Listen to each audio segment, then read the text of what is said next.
तो hello everyone, जय सिया राम, जय महाकाल। तो कैसे हैं? आई होप आप सब बढ़िया होंगे, मस्त होंगे। तो आज की क्लास फिर से होने वाली है धमाकेदार क्लास, क्योंकि मैं आपके लिए लेकर आ गया हूं फिर से बहुत ज्यादा इंपॉर्टेंट, या आप कह लो आपकी प्रैक्टिस के लिए मोस्ट इंपॉर्टेंट या सबसे जरूरी सैंपल पेपर्स। क्यों?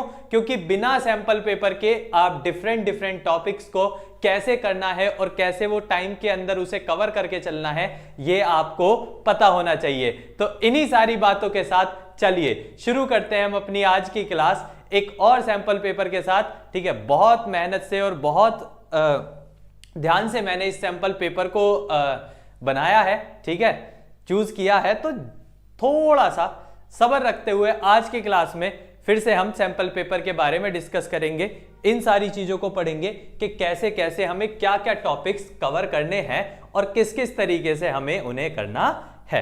तो चलिए शुरू करते हैं। अब पैटर्न तो ज्यादातर सभी बच्चों को पता ही होगा कि आपके जो बोर्ड एग्जाम आपका आने वाला है वो किस तरीके से होने वाला है। तो चलिए शुरू करते हैं सेक्शन ए से।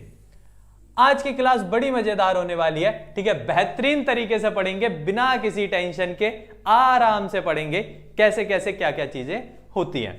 चलिए, अब आपके सामने आ गया क्वेश्चन नंबर 1। आप सब एक बार कोशिश कीजिए क्वेश्चन नंबर 1 को पढ़ के करने की और समझने की कि कैसे आप क्वेश्चन नंबर 1 को कर सकते हैं। ट्राई कीजिए एक बार कि आखिरकार कैसे आप क्वेश्चन नंबर 1 को कर सकते हैं। चलिए,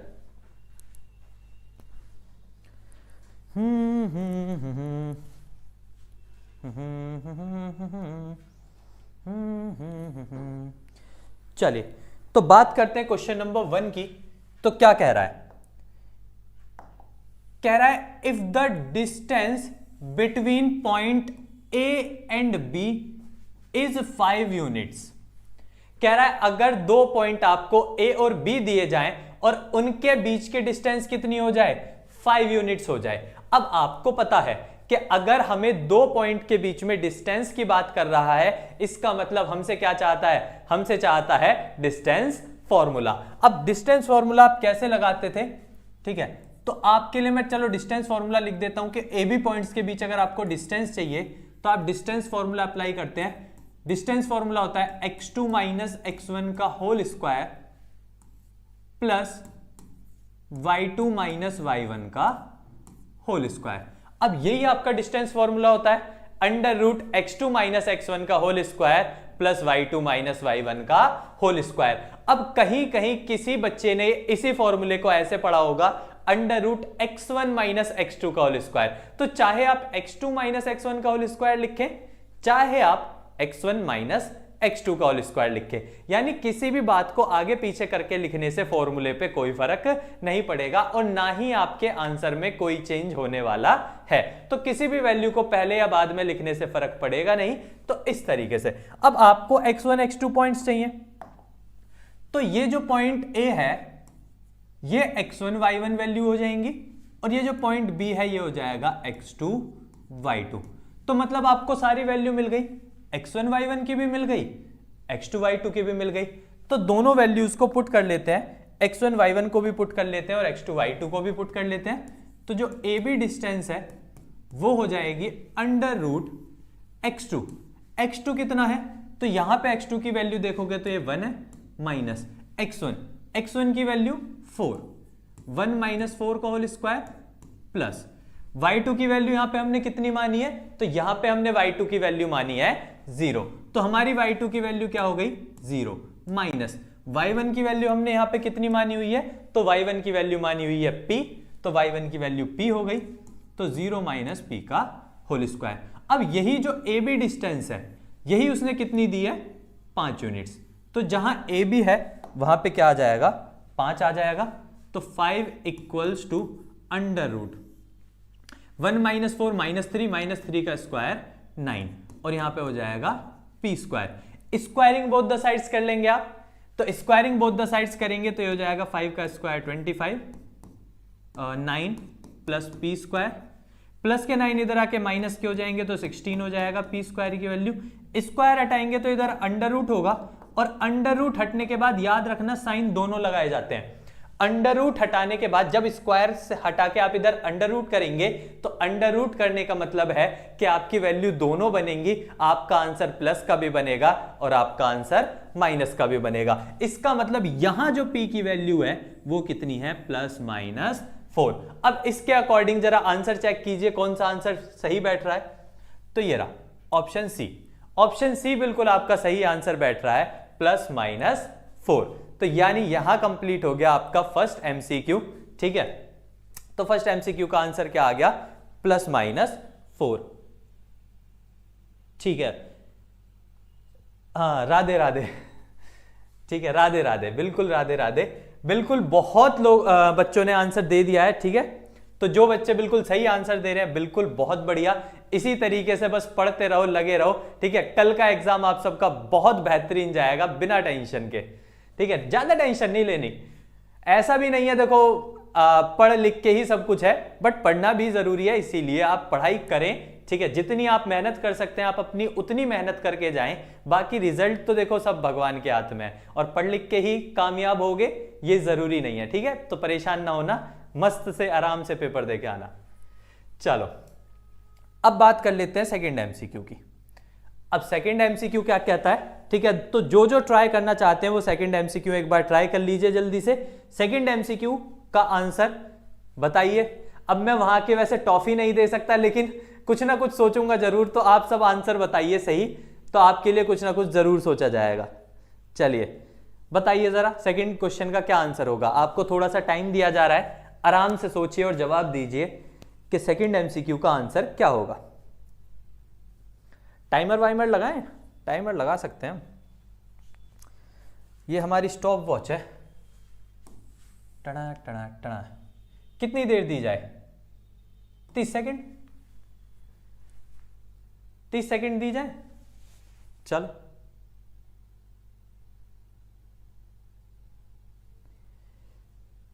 हाँ हाँ हाँ, चलो देख लेते हैं जरा किसी का आंसर अभी तक आया है नहीं। सेकंड का ए, एक आंसर हमारे पास मिल गया कि सेकंड ऑप्शन का ए आंसर है। ठीक है, और किसी का कोई आंसर?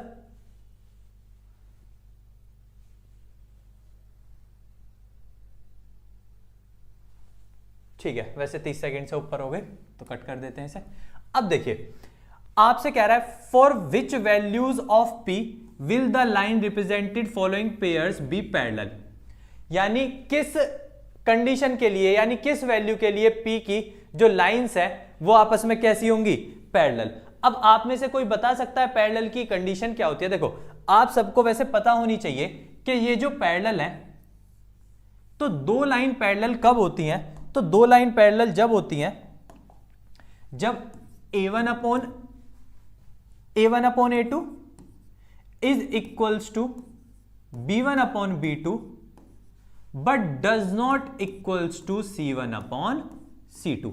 तो पैरेलल लाइंस की कंडीशन क्या होती है? तो पैरेलल लाइंस की कंडीशन होती है a1 upon a2 equals to b1 upon b2 but does not equals to c1 upon c2। अब आपको a1 b1 c1 ऊपर वाली इक्वेशन से मिल जाएंगे और यहां से मिलेंगे a2 b2 c2। तो जब आप वैल्यूज को पुट करेंगे तो मैं b1 खाली b1 और b2 पुट कर लेता हूं, b1 अपॉन b2 इधर रख लेता हूं c1 अपॉन c2, तो c1 अपॉन c2 क्या है, -5 अपॉन माइनस p, तो माइनस से माइनस कट जाएगा, यहां भी माइनस से माइनस क्रॉस मल्टीप्लाई करेंगे तो ये आ जाएगा p does not equals to 10, यानी p की वैल्यू क्या नहीं हो सकती, p की वैल्यू 10 नहीं हो सकती। तो ऑप्शन ए बिल्कुल सही आंसर है, ऑल रियल वैल्यूज एक्सेप्ट 10, यानी आपकी यहां पे जो p की वैल्यू है वो 10 नहीं हो सकती, क्योंकि p डज नॉट इक्वल से 10 के, तो सिर्फ 10 नहीं हो सकती, बाकी कोई भी वैल्यू वो हो सकती है। तो इस तरीके से बिल्कुल इस कंडीशन पे आपका कोई एक क्वेश्चन आ सकता है, बहुत चांसेस है, क्योंकि इसमें और भी कंडीशंस आपकी आ जाती हैं पैरेलल की, कंसिस्टेंट, इनकंसिस्टेंट, इंटरसेक्टिंग। ठीक है, इस तरीके से यूनिक सॉल्यूशन या कुछ भी इस तरीके से कंडीशन बना के आपसे पूछा जा सकता है। तो चलिए, तो सेकंड एमसीक्यू के बाद जरा एक बार थर्ड एमसीक्यू देख लेते हैं। थर्ड एमसीक्यू में क्या दिया हुआ है, अब इसे ट्राई कीजिए जरा। थर्ड एमसीक्यू का क्या आंसर होगा जरा कीजिए। देख लेते हैं इतने किस किस का आंसर आया। आप सब थर्ड एमसीक्यू ट्राई कीजिए। ठीक है, एक ही आंसर आया था हमारे पास सेकंड क्वेश्चन का, बाकी लोगों ने आंसर क्यों नहीं दिया है भाई? ठीक है, बाकी सब क्या सो रहे हैं? सोने के लिए आए हैं क्लास में? ठीक है, जाग जाओ, जागरूक रहो। चलो जल्दी से थर्ड वाले का देखो, एक बार ट्राई करो थर्ड वाले को।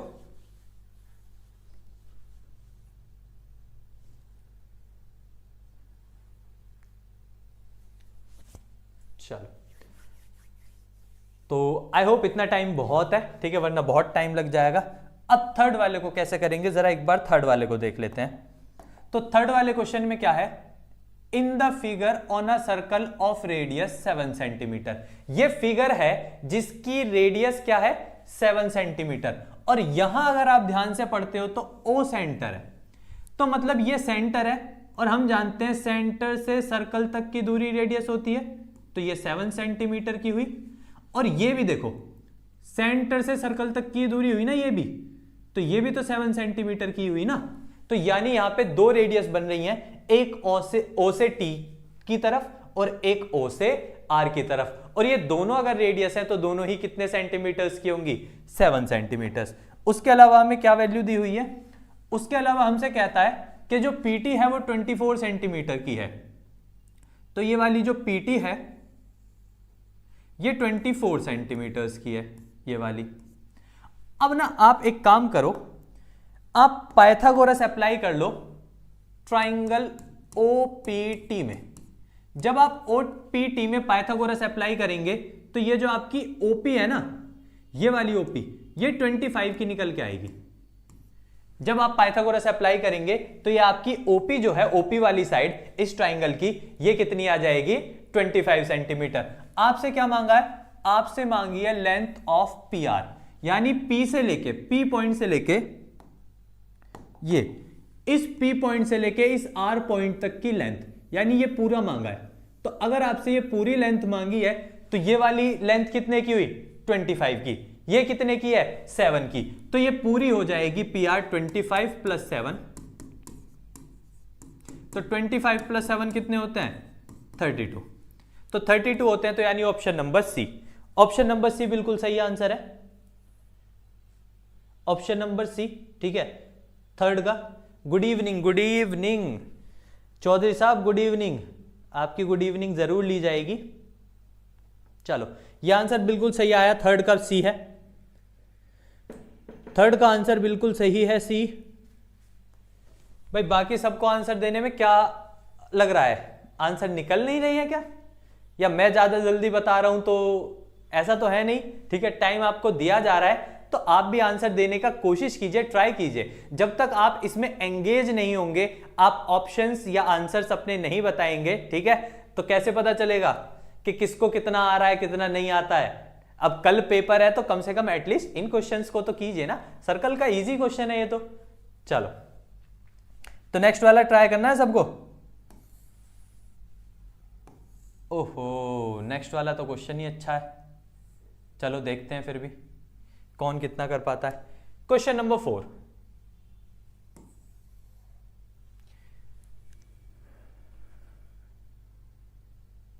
चलो बताना जरा क्वेश्चन नंबर 4 का आंसर। देखते हैं जरा क्वेश्चन नंबर 4 का आंसर कौन बता सकता है।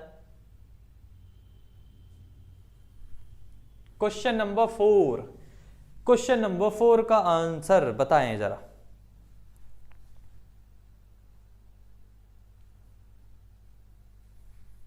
चलो,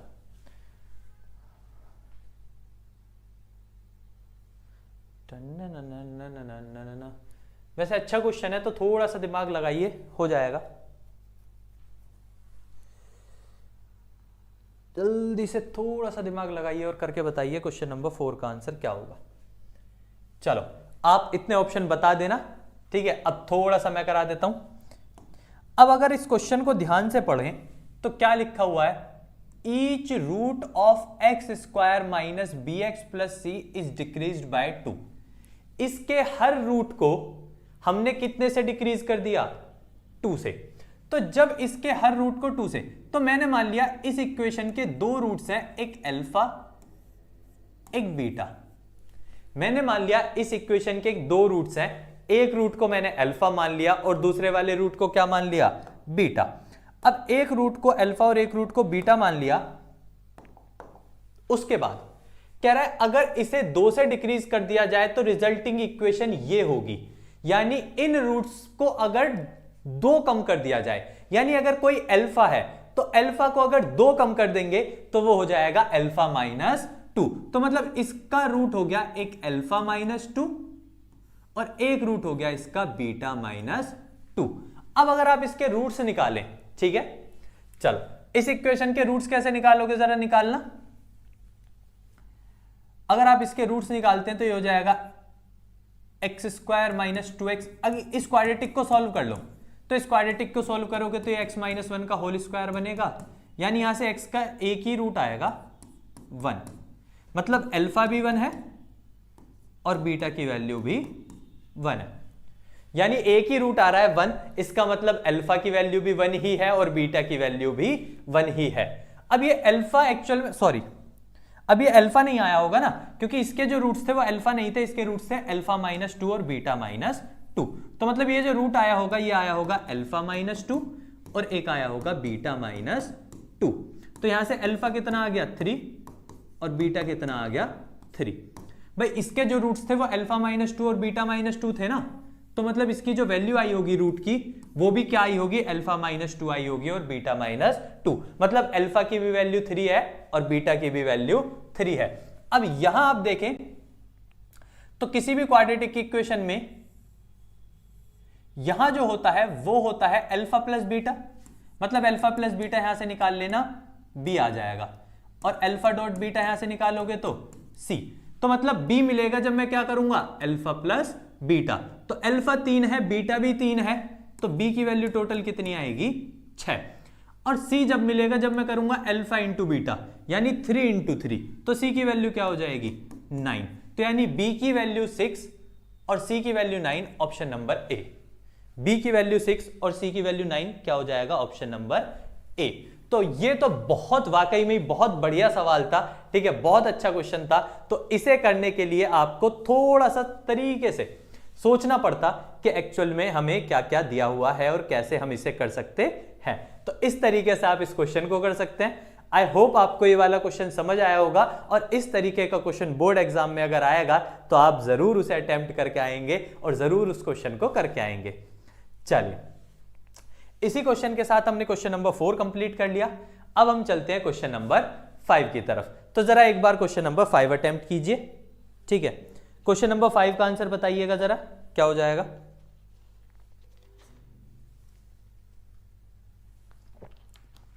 question number 5, the centroid of a triangle whose vertices are. आपको सेंट्रोइड बताना है उस ट्राइंगल का जिसके वर्टिसेस ये तीनों होंगे।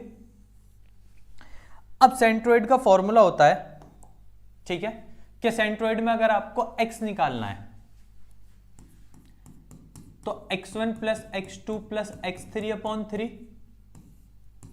और अगर y निकालना है तो y1 plus y2 plus y3 upon 3। यह सेंट्रोइड का फॉर्मूला होता है कि अगर आपको सेंट्रोइड निकालना है तो x की वैल्यू मिलेगी आपको x1 plus x2 plus x3 upon 3 से, और वहीं अगर सेंट्रोइड में आपको y निकालना है तो y की वैल्यू मिलेगी y1 plus y2 plus y3 upon 3 से। अब सेंट्रोइड का अगर आपको फॉर्मूला पता चल गया तो ये वैल्यूज मान लो, ये x1 y1, ये x2 y2 और ये x3 y3। इन वैल्यूज को पुट करके आप सॉल्व कर लो। इन वैल्यूज को जब पुट करके आप सॉल्व करोगे तो ये हो जाएगा 3 - 8 - 5 + 5 0। तो x की वैल्यू तो आपकी 0 बन रही है। y की सारी वैल्यूज प्लस करेंगे तो -7 + 6 -1, -1 + 10 प्लस के 9, 9/3 क्या हो जाएगा 3, 9/3 क्या हो जाएगा 3। तो मतलब x की वैल्यू 0 और y की वैल्यू 3। ऑप्शन बी में आंसर है, x की वैल्यू 0 है और y की वैल्यू 3 है, तो ऑप्शन नंबर बी आंसर हो जाएगा। तो इस तरीके से आप एमसीक्यू कर सकते हैं, ठीक है। अब 6th जो है वो one of the most important MCQ में से एक है, क्योंकि इस टाइप का एमसीक्यू बहुत ज्यादा पूछा जाता है, ठीक है। 5th का बी, बिल्कुल सही बात है, 5th का बी बिल्कुल सही आंसर है भाई, ठीक है। अच्छा एक बात बताओ, फिफ्थ का आंसर तो सब दे रहे हैं, ये मैंने जब फोर्थ करने को कहा था, ठीक है, तब कहां गए थे ये आंसर है भाई? नहीं, फिफ्थ का आंसर देने का तो सबका मन हुआ, फोर्थ का भी देना था ना, नहीं देना था? चलो तो फोर्थ, अच्छा ठीक है, अच्छा क्वेश्चन था, ठीक है, सही है, कोई नहीं, अब सीख लिया है, बट अब करके आना अगर आता है तो। चलो क्वेश्चन नंबर 6 का दो आंसर, कोई दिक्कत नहीं है यार, आप सब सारे क्वेश्चंस के आंसर दे सकते हो, आपने बड़ी प्रॉब्लम मान ली। चलो भाई 6th वाले का आंसर दो। If the sum of zeros of a quadratic polynomial is equal to their product, अगर क्वाड्रेटिक पॉलिनोमियल्स का जो सम है, ठीक है, वो इनकी प्रोडक्ट के इक्वल हो जाता है। चलो तो अगर इनकी क्वाड्रेटिक पॉलिनोमियल के जीरोस का जो सम है वो उनकी प्रोडक्ट के इक्वल हो जाता है, तो कह रहा है बताओ के की वैल्यू क्या होगी। अब इस टाइप के क्वेश्चन बहुत आ रहे हैं, ठीक है, और देखा यह जा रहा है कि इस टाइप का क्वेश्चन आपको बोर्ड एग्जाम में, कल के एग्जाम में मिलने के चांसेस बहुत ज्यादा हैं, तो इस तरीके के क्वेश्चन को ध्यान से समझना। अब अगर ये आपकी पॉलिनोमियल है तो ये वाली वैल्यू एक्स स्क्वायर के साथ वाली ए हो गई, एक्स के साथ वाली बी, और बाकी पूरी सी, तो ये वैल्यूज आपकी ए बी सी की हो गई।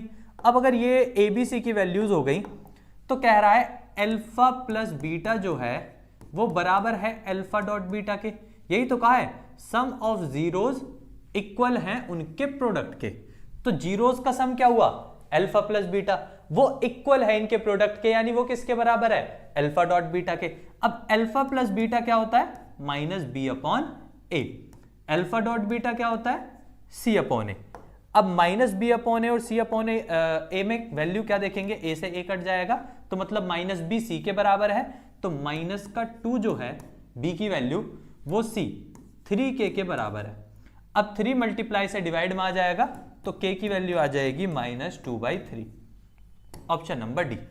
तो k की वैल्यू क्या आ जाएगी? -2/3, ठीक है। तो जरा इसका आंसर किस किसने दे लिया देखें एक बार। 6th का डी आंसर तो आया है, बिल्कुल 6th का डी आंसर आ रहा है, चलो सही है, चलो बहुत बढ़िया। 6th क्वेश्चन का आंसर क्या हो जाएगा? Option number D. चलो अब 6th का डी हो जाएगा, चलो 7th का आंसर बताओ तो फिर। 6th का बता दिया तो क्वेश्चन नंबर 7, इसका आंसर क्या होगा? क्वेश्चन नंबर 7 का आंसर क्या होगा?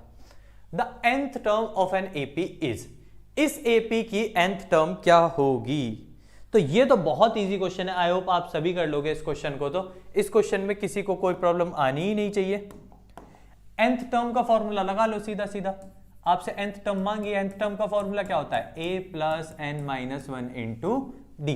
अब nth टर्म तो आपसे मांगी है, a कितना है? एपी की फर्स्ट टर्म a ही दे रखा है, प्लस n नहीं पता, डी आएगा जब आप सेकेंड टर्म में से फर्स्ट टर्म को माइनस कर लोगे, तो 3a में से a को माइनस करोगे तो कितना हो जाएगा? 2a। तो यही आएगा 3a में से a को माइनस करके, तो कॉमन डिफरेंस कितना आया? 2a। तो ये हो गया a प्लस, अंदर मल्टीप्लाई करेंगे तो ये 2an, और 2a की 1 में मल्टीप्लाई करेंगे तो 2a हो जाएगा, a माइनस 2a, तो ये 2an तो प्लस का ऐसे ही रहेगा, बट इस a में से अगर 2a को घटा देंगे तो माइनस का a हो जाएगा।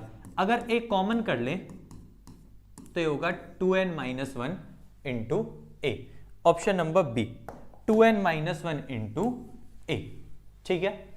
इस तरीके से लास्ट टर्म बता सकते हो आप। तो ये तो बहुत इजी क्वेश्चन था, आई होप आप सभी कर सकते हो इसको तो, ठीक है। 7th का बी। अब 2 ही लोगों के आंसर आ रहे हैं, देख लो, ठीक है तो और भी, ये जो गुपचुप करके बैठे हैं सारे के सारे तुम सब है भाई, प्रसाद बटराएगा, प्रसाद ले रहे हो?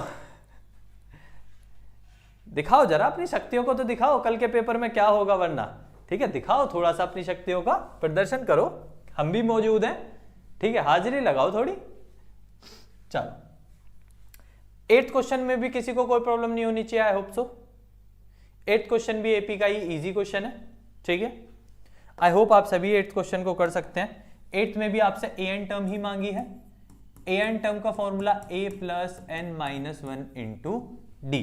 अब इसमें अगर लास्ट टर्म को ध्यान से देखें तो लास्ट टर्म an नहीं पता, मांगी है, a की वैल्यू 3.5 है, प्लस n की वैल्यू 101 है, 101 है, -1 इंटू डी की वैल्यू 0 है। 0 से ये सब तो खत्म ही हो गया, 0 होने की वजह से ये सब खत्म हो गया, सिर्फ क्या बचा, तो यानी nth टर्म क्या हो जाएगी 3.5। अगर एथ टर्म 3.5 है और कॉमन डिफरेंस 0 है तो फिर उस एपी की चाहे कोई भी टर्म आप निकाल लो, अगर कॉमन डिफरेंस 0 है तो फर्स्ट टर्म ही उसकी सारी टर्म्स होंगी, यानी सारी ही टर्म्स 3.5 होंगी, तो इसलिए nth टर्म भी क्या होगी 3.5। सही है। चलो question number 9।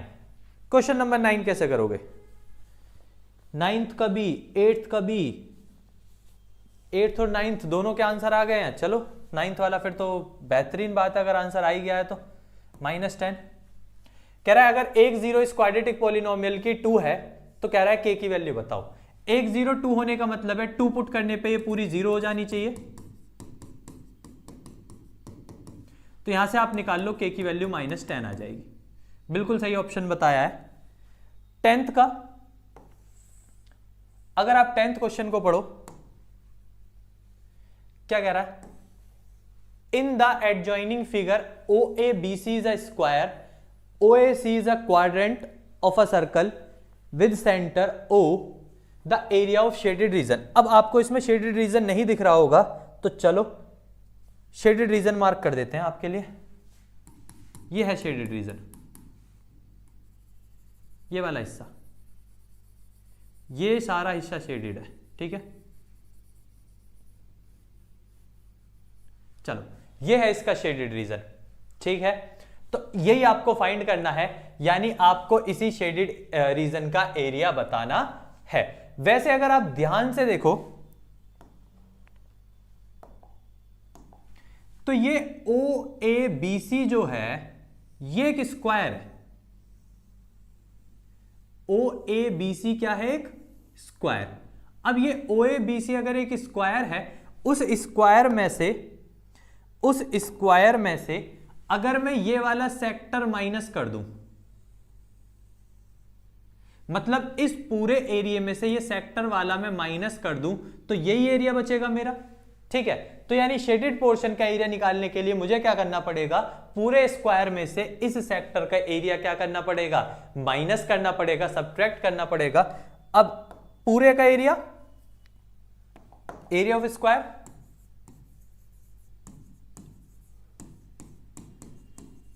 Area of square होता है साइड इंटू साइड, और इसकी साइड कितनी है 7 इंटू 7 कितना हो जाएगा 49। इसका निकाल लो, ये क्वाड्रेंट है तो मतलब एंगल 90 डिग्री का रहा होगा, तो इसका एरिया निकाल लो, एरिया ऑफ क्वाड्रेंट।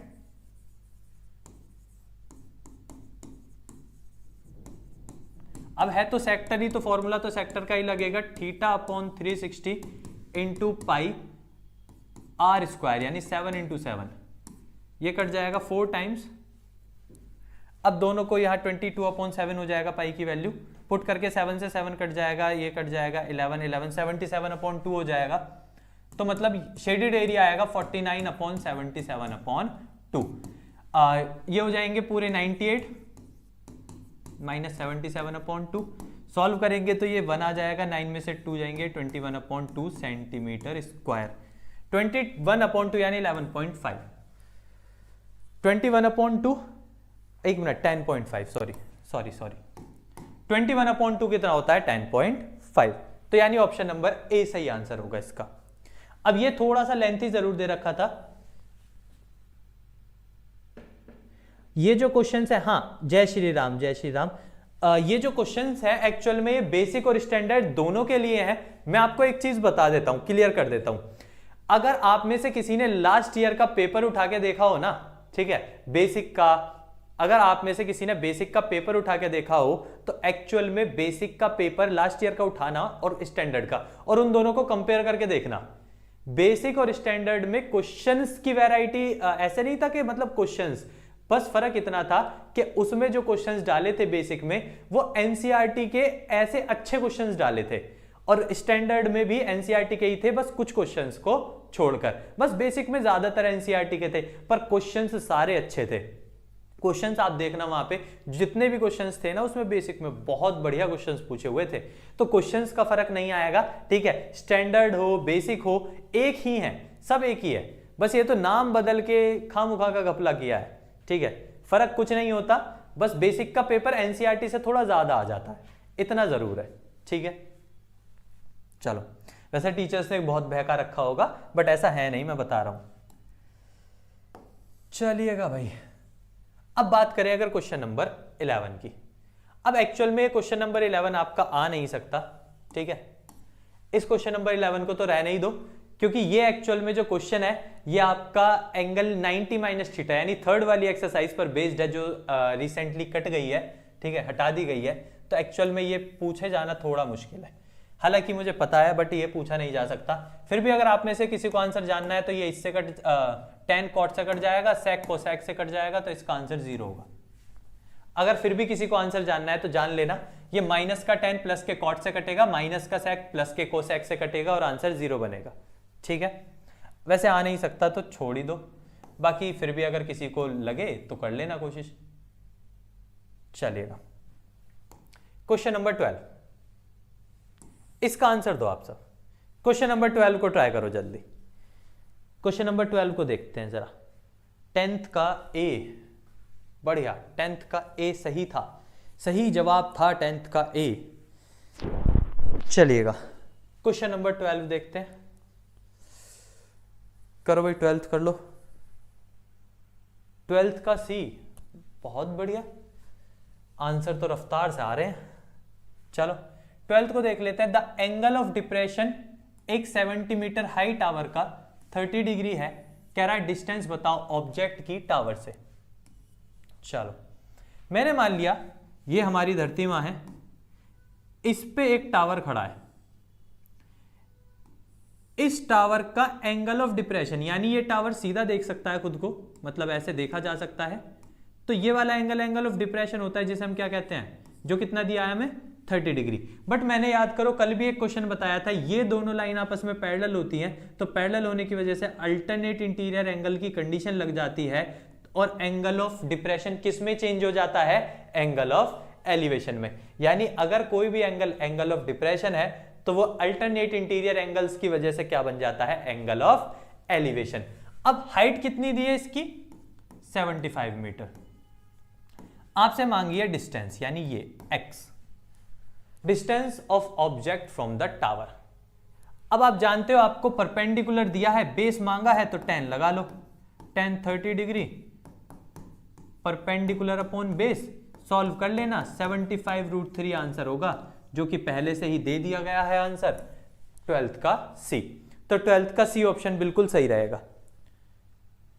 12th का सी, ओके। 12th का बी, 12th का बी किस हिसाब से लगाया है आपने, 12th का बी 50√3 मीटर, कैसे 50√3 मीटर आंसर, कैसे, ठीक है। या तो 75/√3 तो नहीं कर लिया, 75/√3 क्या होगा, तब भी √3 से मल्टीप्लाई करेंगे, तब भी आंसर से नहीं बनना चाहिए था। 50√3 कैसे बना, ठीक। तो जो भी है, ठीक है, आपका 50√3 आंसर नहीं होगा, ठीक है। इस तरीके से आप फिगर बना के सॉल्व करना, तो आपका आंसर कितना आ जाएगा, 75√3,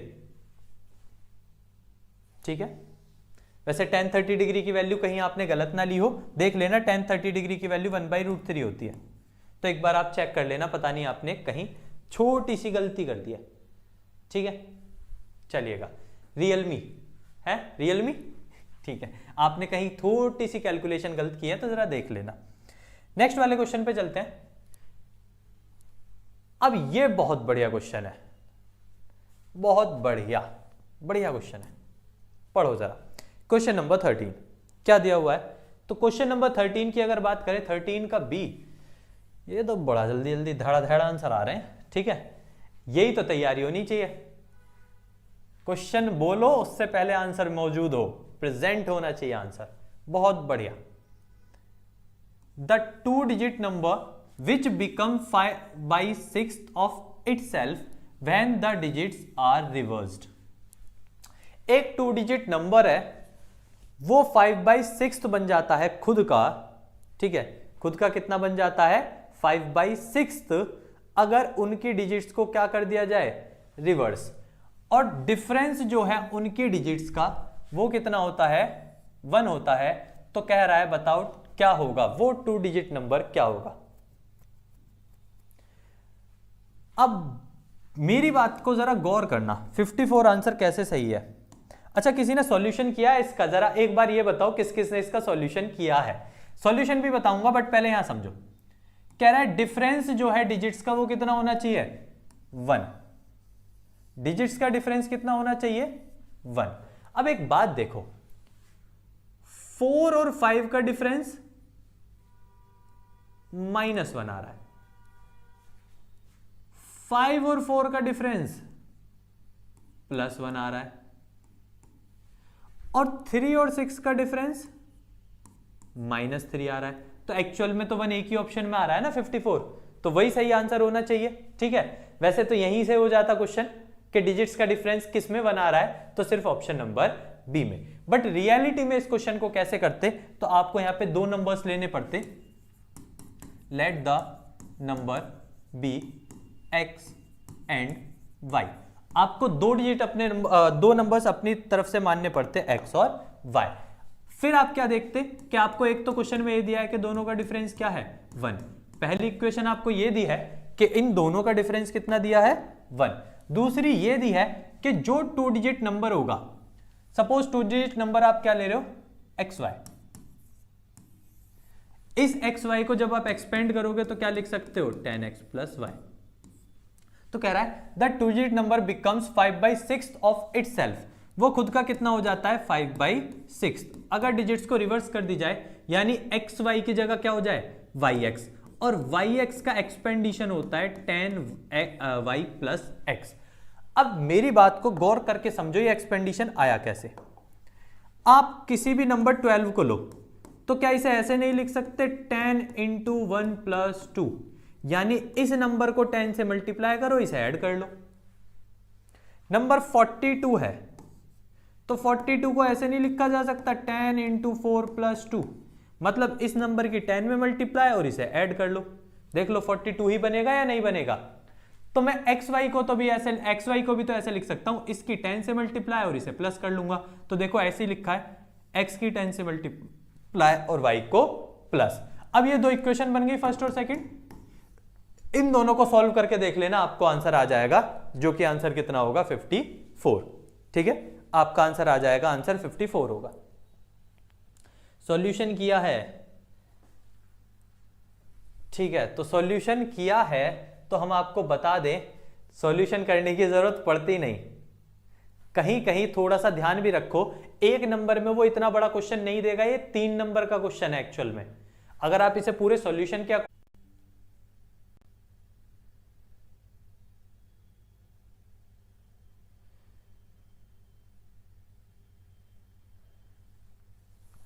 ठीक है, सॉरी, चलो अब अगर बात करें क्वेश्चन नंबर 14 की, तो चलो एक बार जरा क्वेश्चन नंबर 14 को देख लेते हैं। क्वेश्चन नंबर 14 करो जरा, कैसे करोगे क्वेश्चन नंबर 14 को, करो भाई। तो क्वेश्चन नंबर 14 तो बहुत इजी दिया हुआ है, सीधा बीपीटी पे दिया हुआ है, आपको चाहिए ईसी। क्या चाहिए आपको, ईसी। तो ईसी निकालने के लिए आप क्या करेंगे, ठीक है, बीपीटी लगाएंगे, बेसिक प्रोपोर्शनैलिटी थ्योरम। उस थ्योरम के अकॉर्डिंग आप क्या कर सकते हो, इस आधे का रेशियो इसके साथ, इसका रेशियो इसके साथ इक्वल कर सकते हो, यानी एडी का रेशियो बीडी के साथ इक्वल लिया जा सकता है एई का रेशियो ईसी के साथ। एडी वैल्यू क्या है, 1.5, बीडी की वैल्यू 3 है, एई की वैल्यू 1 है, ईसी हमें चाहिए जो कि नहीं पता है। पॉइंट हटा के 0 लगा लो, 15 से 2 क्रॉस मल्टीप्लाई कर लो, तो ईसी की वैल्यू क्या आ गई, 2 सेंटीमीटर। तो ये तो बहुत इजी क्वेश्चन था। इसका आंसर क्या हो जाएगा, option number C. Option number C हो जाएगा। तो 14 का आंसर क्या हो जाएगा? Option number C. चलो, क्वेश्चन नंबर 14 के बाद क्वेश्चन नंबर 15 करें जरा। Question number 15, if the radius of sphere is increased by 100%, volume of the corresponding sphere is increased by. अगर किसी की रेडियस स्फीयर की 100% बढ़ा दी जाए तो कह रहे हैं बताओ उनका वॉल्यूम कितना हो जाएगा। बताओ भाई, अगर किसी की रेडियस 100% बढ़ा दो आप, ठीक है, किसी भी फिगर में रेडियस को 100% बढ़ा दो तो उसका वॉल्यूम क्या हो जाएगा? बताओ भाई, वॉल्यूम कितने परसेंट बढ़ जाएगा? ये जवाब मांगा है आपसे। चलो भैया,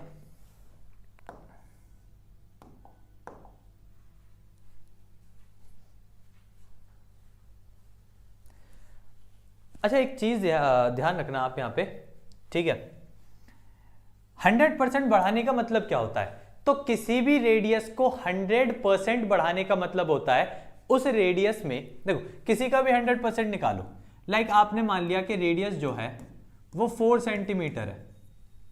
कितनी है? 4 सेंटीमीटर। अब क्वेश्चन कह रहा है उसकी रेडियस जो है वो इंक्रीज हो गई 100% से। तो जरा बताओ 4 का 100% क्या होगा? तो 4 का 100% अगर आप निकालोगे तो 4 इंटू 100/100 हो जाएगा, कट जाएगा, जो कि क्या बनेगा? 4। तो मतलब जितनी रेडियस है उसका 100% उतना ही होता है, यानी आप रेडियस को जितना लोगे उसका 100% भी उतना ही होता है। तो अगर आप रेडियस 4 सेंटीमीटर लेते हो तो उसका 100% यानी 4 और बढ़ जाएगी, यानी रेडियस डबल हो गई। कहने का मतलब क्या है कि रेडियस क्या हो गई? डबल हो गई। ठीक है, तो रेडियस डबल हो गई तो वॉल्यूम क्या होता है स्फीयर का? 4/3 पाई आर क्यूब। क्या होता है? 4/3 पाई आर क्यूब। अब यहां अगर आप देखो तो रेडियस अगर डबल हो गई तो आर की जगह 2r हो गई, तो 2 का क्यूब कितना हो जाएगा? 8। तो यानी वॉल्यूम 8 बढ़ गई, 8 टाइम्स। वॉल्यूम कितने टाइम इंक्रीज हो गई? 8 टाइम्स। 8 टाइम्स का मतलब है एक्चुअल में वो कितने परसेंट बढ़ गई? 800%। क्यों? क्योंकि जब हमने 100% को डबल माना है तो यानी 8 टाइम्स हो गई होगी, तो यानी कितनी बढ़ गई होगी? 800%। तो 800% हो जाएगी वो। 14 का सी, ठीक है, 14 का सी आंसर सही है। भैया थोड़ा उशार हो जाओ, व्यूज अपने आप बढ़ जाएंगे। थोड़ा उशर का मतलब क्या है? उशार क्या है? ये आपने टाइपिंग मिस्टेक किया या मुझे ही समझ में नहीं आ रहा? ठीक है, उशार का मतलब बताना जरा आप। मिन्ना, ये जो भी हैं आप जरा एक बार प्लीज हमें बता दें कि मैंने गलत पढ़ने में नहीं आ रहा है या आपने टाइपिंग में ही गलती की है। ठीक है, हाँ ठीक है, चलो हम आपकी बात पे गौर जरूर फरमाएंगे, बट आप हमको एक बार ये बता दें कि जो आपने लिखा है एक्चुअल में ये आपने ही गलत लिख दिया या हम ही गलत पढ़ रहे हैं। ठीक है, चलो आगे चलते हैं जरा क्वेश्चंस पे। इतने क्वेश्चन नंबर 16, तो जरा क्वेश्चन नंबर 16 को एक बार आप ट्राई करें। The mean and mode respectively of a frequency distribution are 26 and 29. Then its mean is, ठीक है, 16th का B, 16th का आंसर जल्दी आ गया B। 16th का आंसर बड़ी जल्दी निकाल लिया B।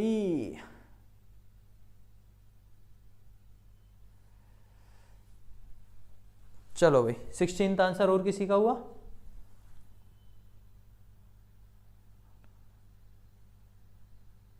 सिक्सटीन्थ का बी और भी आया, 16th का बी और किसी का?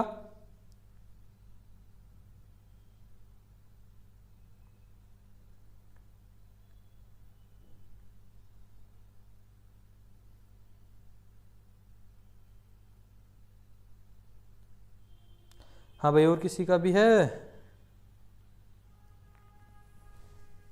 चलो भाई जल्दी से कर लेते हैं इसे भी, इतना ज्यादा लेंथी क्वेश्चन नहीं है जो आंसर नहीं दिया जा रहा है। तो इसका फॉर्मूला होता है, ये मैंने कल भी आपको बताया था, मोस्ट इंपॉर्टेंट है, ठीक है, आ सकता है बोर्ड एग्जाम में। 3 median equals to 2 mean plus mode. इसका फॉर्मूला होता है 3 median equals to 2 mean plus mode. अब 3 मीडियन का मतलब है मीडियन की वैल्यू आपको कितनी दी है, तो मीडियन की वैल्यू आपको 26 दी हुई है। 2 मीन की वैल्यू आपको क्वेश्चन में कितनी दी है, नहीं दी, मांगी है, प्लस मोड की वैल्यू कितनी दी है आपको 29। इसे कैलकुलेट कर लेना तो यहां से आ जाएगी ऑप्शन नंबर बी 24.5।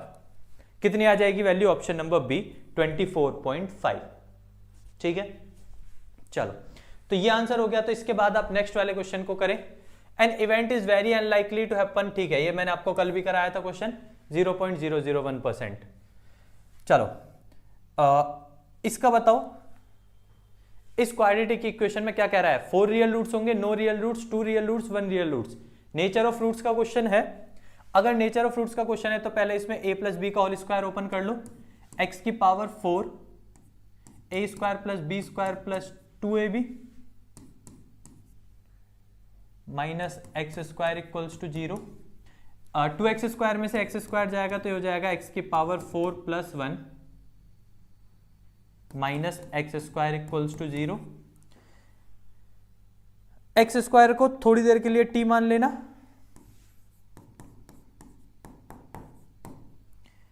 तो यहां से देख लेना x t माना है ना, तो ये हो जाएगा t का square plus 1 minus T equals to 0। इस क्वाड्रेटिक इक्वेशन को सॉल्व कर लेना, यहां से आपको t की वैल्यू मिल जाएगी और फिर t की वैल्यू यहां पुट करके आपको x की मिलेगी। वैसे इसके 4 रियल रूट्स होने चाहिए, वैसे इसके क्या होने चाहिए, 4 रियल रूट्स। बाकी आप चेक कर लेना क्वाड्रेटिक इक्वेशन सॉल्व करके क्या आंसर बन रहा है। भैया फिर से पढ़ा दो। तो अभिनव, ठीक है, आपने ज्वाइन करने में वैसे थोड़ा सा लेट हो गए, बट फिर भी अभिनव आपको हम बता देते हैं कि ये क्लास वापस अपलोड हो जाएगी, तो जितना आपका छूटा है ना वो दोबारा वहां से उतना आप कवर कर लेना, हो जाएगा। ठीक है, क्लास दोबारा अपलोड होगी, चिंता ना कीजिए आप। तो जब क्लास दोबारा अपलोड हो तो वहां से आप कवर अप कर लेना, उस चीज की टेंशन छोड़ के। चलो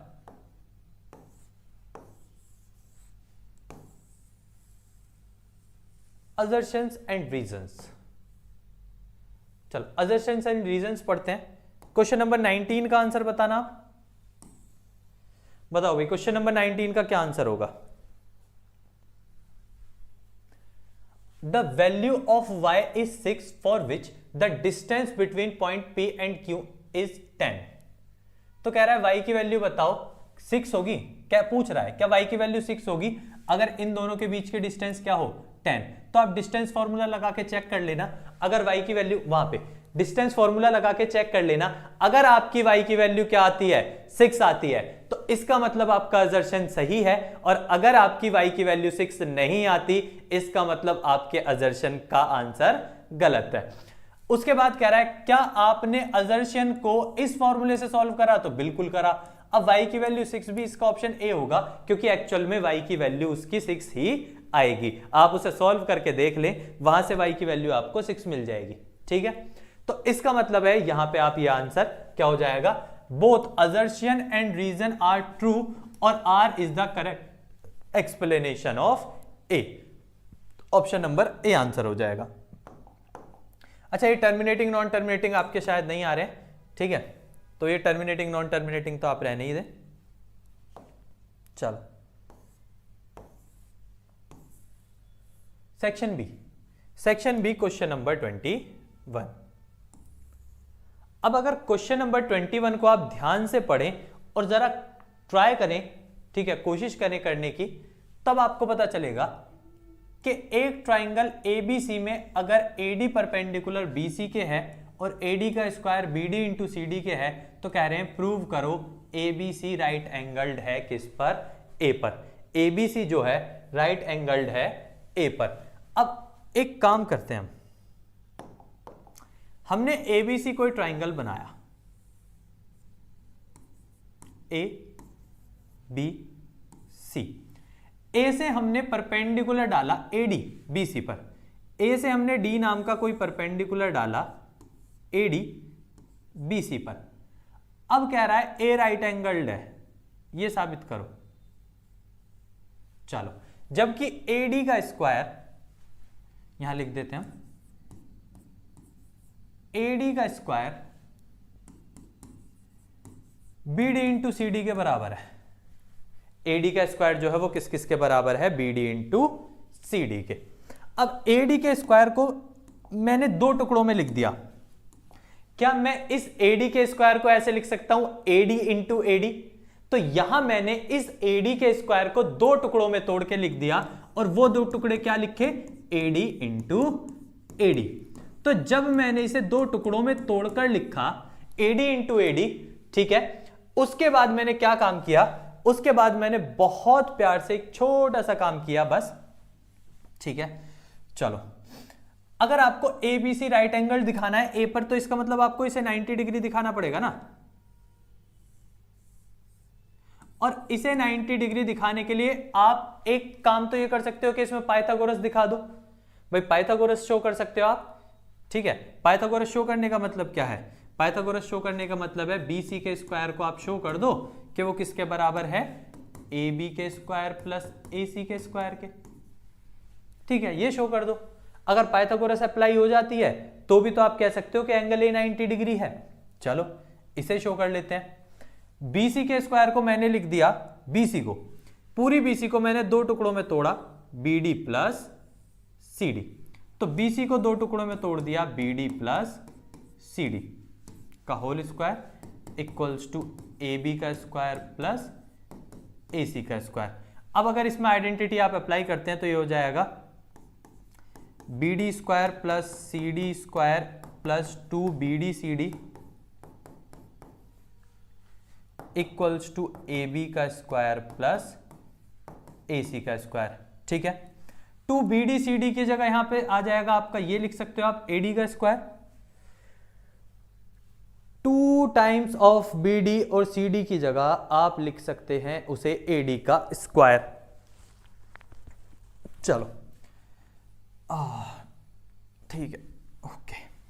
तो ये जो BD का स्क्वायर और प्लस CD, आपने A प्लस बी का होल स्क्वायर अप्लाई कर लिया। A प्लस बी का होल स्क्वायर अप्लाई करने के बाद अब यहां देखो, देखो एक काम को बड़े प्यार से समझे हम, AD के नीचे BD ले आए और इस AD को अगर CD के नीचे ले आए तो यहां से एक कंडीशन बनती है AD upon BD equals to CD upon AD, यही रेशो बनता है। अगर इस BD को नीचे ले आए घुमाकर, कहां? यहां नीचे, और इस AD को घुमाकर CD के नीचे ले जाएं तो यही कंडीशन बन जाती है AD upon BD equals to CD upon AD। अब इन दोनों ट्राइंगल्स को लेकर अगर आप ध्यान से समझे तो इन दोनों 21 पे आ गए यार। इन दोनों ट्राइंगल्स को लेकर अगर आप ध्यान से समझें तो ये जो रेशो है AD अपॉन BD, ये आपको कहां देखने को मिल रहा है? तो आपको यहां देखने को मिलेगा AD अपॉन BD, ये रहा।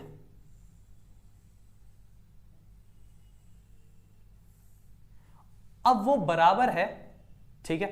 अच्छा हाँ, एक काम और किया जा सकता है ना इसमें, हमें ये वाला एंगल पहले से कितना पता है? 90 डिग्री। अब आसान हो जाएगा, ठीक है, अब आसान हो जाएगा। एक बार E नोट ले लेते हैं।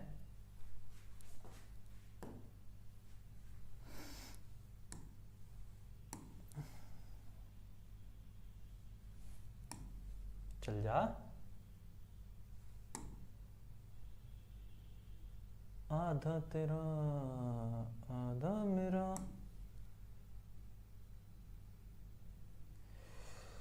पता नहीं अभी वर्क नहीं कर रहा, चलो छोड़ो उस चीज को, छोड़ो, मैं आपको सिंपल समझाता हूं, ये सब हटाओ।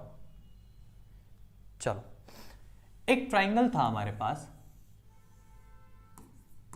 ABC नाम का, और उस पे एक परपेंडिकुलर डाला D, ये 90 डिग्री का है। अब मैं अगर इस 90 डिग्री को मान के पाइथागोरस लगाऊं तो मुझे क्या क्या कंडीशन मिलेंगी? तो तो मुझे एक कंडीशन मिल जाएगी, AC का स्क्वायर इक्वल्स टू AD का स्क्वायर प्लस CD का स्क्वायर। और अगर इधर पाइथागोरस लगाऊं, क्योंकि ये 90 है तो ये भी 90 डिग्री का होगा, क्योंकि एक स्ट्रेट लाइन का टोटल एंगल कितने का होता है, 180 डिग्री का। तो अगर ये वाला 90 है तो ये वाला भी कितने डिग्री का बैठेगा, 90 डिग्री का। तो यहां भी पाइथागोरस अप्लाई हो सकती है। AB स्क्वायर इक्वल्स टू ये हो जाएगा AB का स्क्वायर इक्वल्स टू BD का स्क्वायर प्लस AD का स्क्वायर। अब मैं अगर इन सारी इक्वेशंस को ऐड करूं, ठीक है, मैं अगर इन सारी इक्वेशंस को ऐड करूं तो ये हो जाएगा AC square plus AB square equals to AD 2AD square plus CD square plus BD square. यही हो जाएगा ना, ठीक है, यही हो जाएगा। अब मुझे पहले से पता है AD स्क्वायर जो है वो पहले से किसके बराबर दे रखा है, क्वेश्चन में गिवन है AD स्क्वायर जो है वो 2BD इंटू CD है। अब अगर आप देखो तो ये A प्लस बी का होल स्क्वायर बन गया, यानी ये बन गया BD प्लस CD का होल स्क्वायर। अब ये AC square plus AB square जो है वो BD प्लस CD, यानी ये वाला हिस्सा और ये वाला हिस्सा अगर आप ऐड करते हो तो ये पूरा बन जाएगा BC का स्क्वायर। देखो पाइथागोरस आ गई। अगर पाइथागोरस आ गई तो आप कह सकते हो एंगल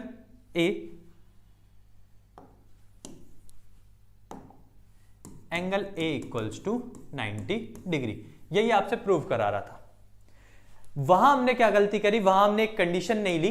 तो इसका मतलब क्या था, ठीक है, बहुत सिंपल क्वेश्चन था।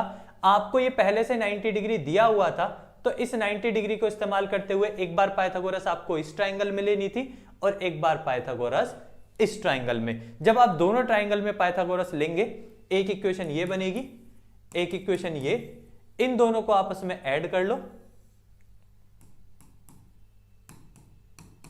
इनको ऐड करके आपको पाइथागोरस प्रूव हो जाएगी, ठीक है। तो ये प्रूफ करना था आपको क्वेश्चन नंबर 21 में। तो ये क्वेश्चन नंबर 21 का पार्ट हो जाएगा।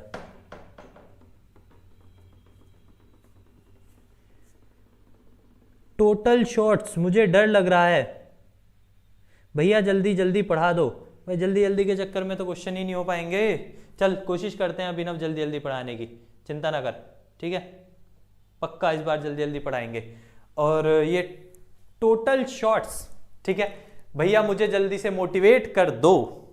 तो देखो मोटिवेशन का तरीका क्या है, मोटिवेशन में आपको मोटिवेट कर भी दूंगा, ठीक है। तो जो आपको डर लग रहा है ना, मैं आपको बताऊं। अच्छा पहले ये बताओ, आपने पढ़ाई की है तो डर लग रहा है या पढ़ाई नहीं की तो लग रहा है, ठीक है। कुछ बच्चे ऐसे भी होते हैं जो पढ़ लेते हैं फिर भी डरते ही रहेंगे। तो आपका डर कौन सा वाला है, जरा बताना टोटल शॉर्ट्स भाई, जरा आप ये बताएं आपका डर किस तरीके का है, उस तरीके का इलाज आपको दिया जाएगा। चलो ये हटा देते हैं, वापस चलते हैं। अब ये मोस्ट इंपॉर्टेंट क्वेश्चंस में से एक है, क्वेश्चन नंबर 22। इस टाइप का क्वेश्चन आपको बोर्ड एग्जाम में जरूर मिलेगा, ठीक है। यहां से तय कर दिया मैंने, ये क्वेश्चन आपका जरूर आएगा, इसी टाइप का आएगा। वो प्रूफ में हो या साइड दे रखी हो वो एक अलग चीज है। ए भी कितने की दी है, 6, ये पूरी 6 की है। BC 9 की है, ये पूरी 9 की है। CD 8 की है, ये पूरी 8 की है। कह रहा है AD की लेंथ बता दो, कह रहा है किसकी लेंथ बता दो, AD की। कोई दिक्कत नहीं है, चलो भाई AD की लेंथ क्या होगी, कोई बता सकता है?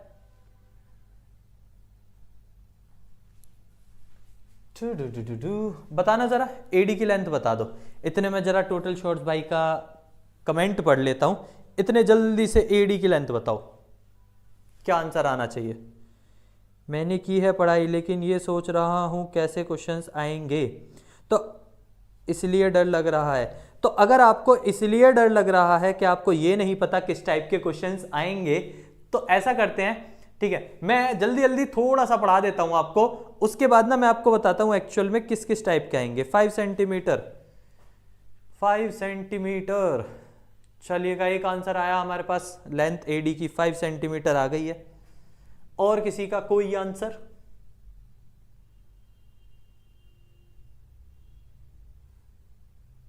चलो अच्छा ठीक है, इस क्वेश्चन का जो भी आंसर नहीं जानते आप इसे x मान सकते हैं, AD को क्या मान सकते हैं, x। इस टाइप के क्वेश्चन में जिसमें एक क्वाड्रिलेटरल के अंदर सर्कल बंद होता है ना, उसमें याद रखना अपोजिट साइड्स का सम इक्वल होता है। तो मतलब x और 9 का जो सम है वो 8 + 6 के बराबर होगा। तो x + 9 का सम 8 + 6। एक आपने प्रूफ भी किया होगा इसी टाइप का, एनसीईआरटी में प्रूफ दे रखा है कि opposite side AD + BC equals to AB + CD। ये प्रूफ भी किया होगा, एक प्रूफ है, क्वेश्चन है एनसीईआरटी में चैप्टर सर्कल्स के अंदर इस टाइप का प्रूफ दिया हुआ है। तो यहां से अगर आप देखें तो x + 9 इक्वल्स टू 8 + 6 14, प्लस के 9 उधर जाके माइनस के हो जाएंगे, तो वैल्यू आ जाएगी 5 सेंटीमीटर। कितनी आ जाएगी वैल्यू?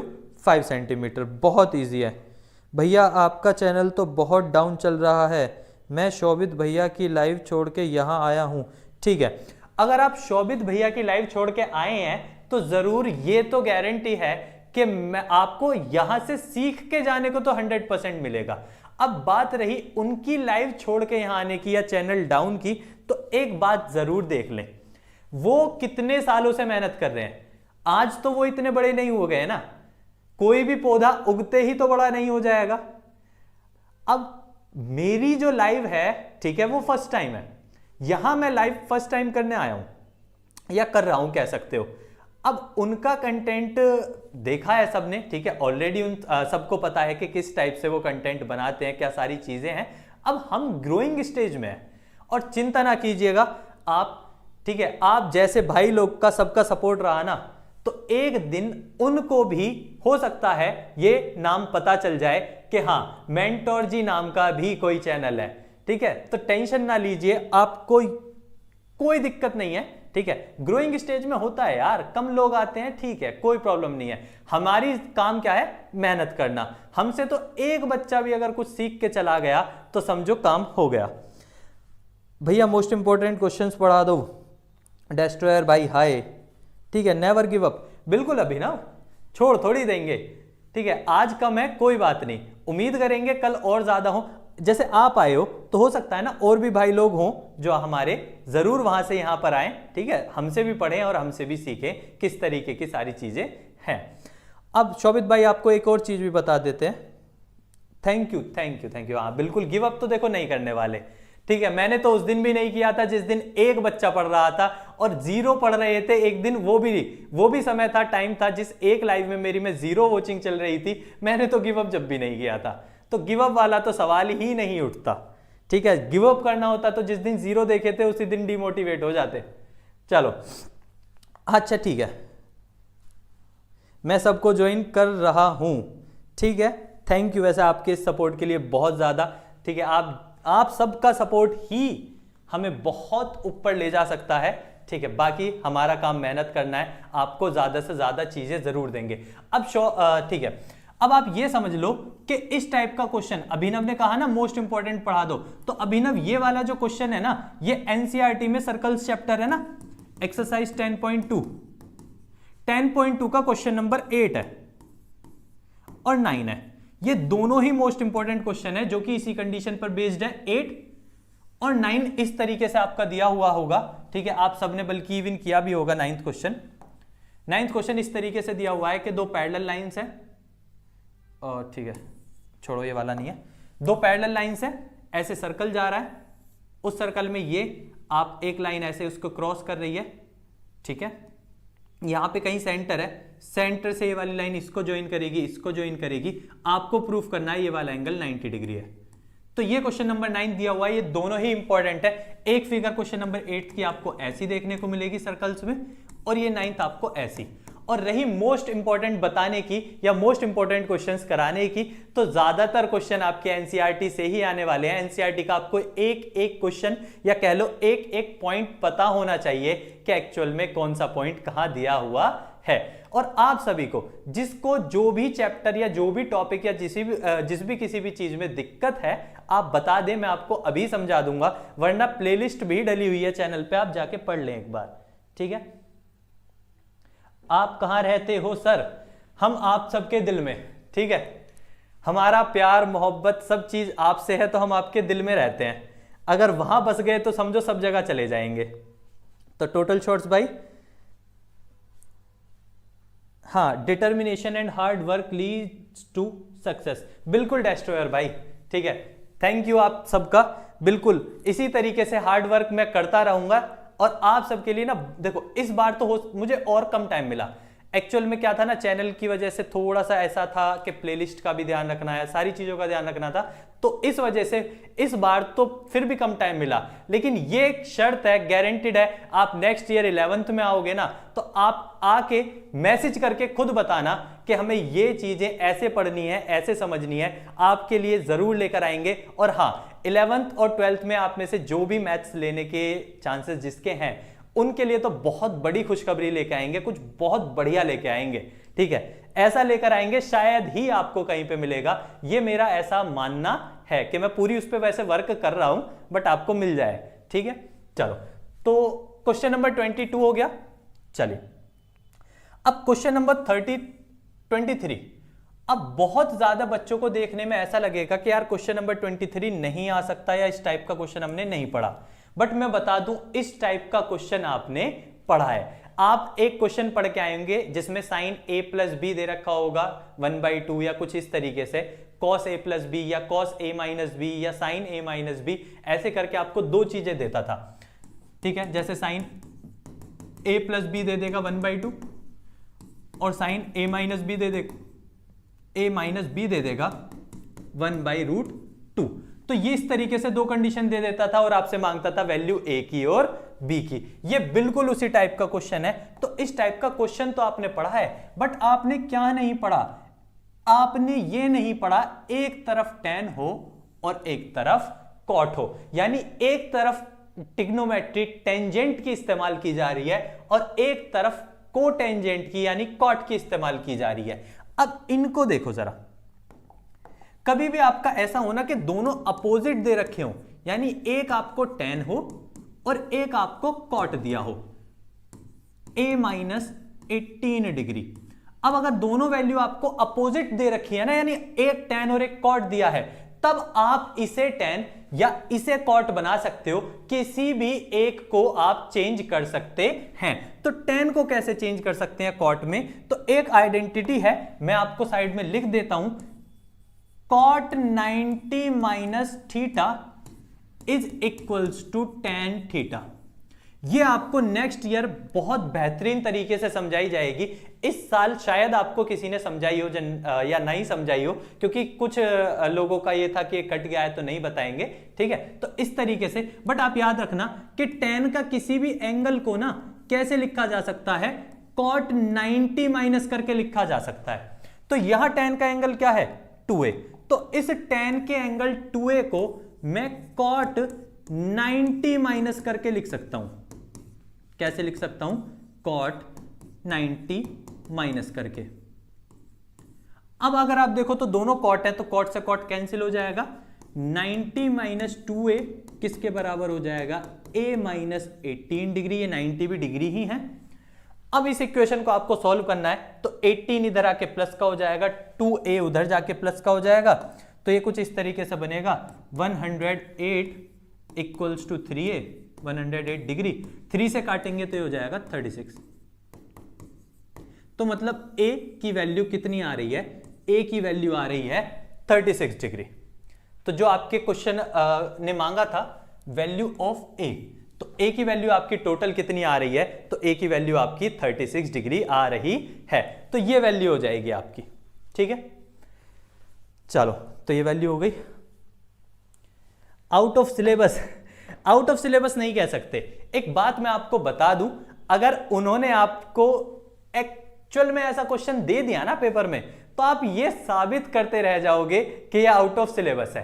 अब मैंने रखा है तो कुछ सोच के ही रखा होगा, ठीक है। ऐसे ही नहीं किसी भी क्वेश्चन को मैंने रखा है, तो बहुत सोच समझ के क्वेश्चन एक एक चुना गया है।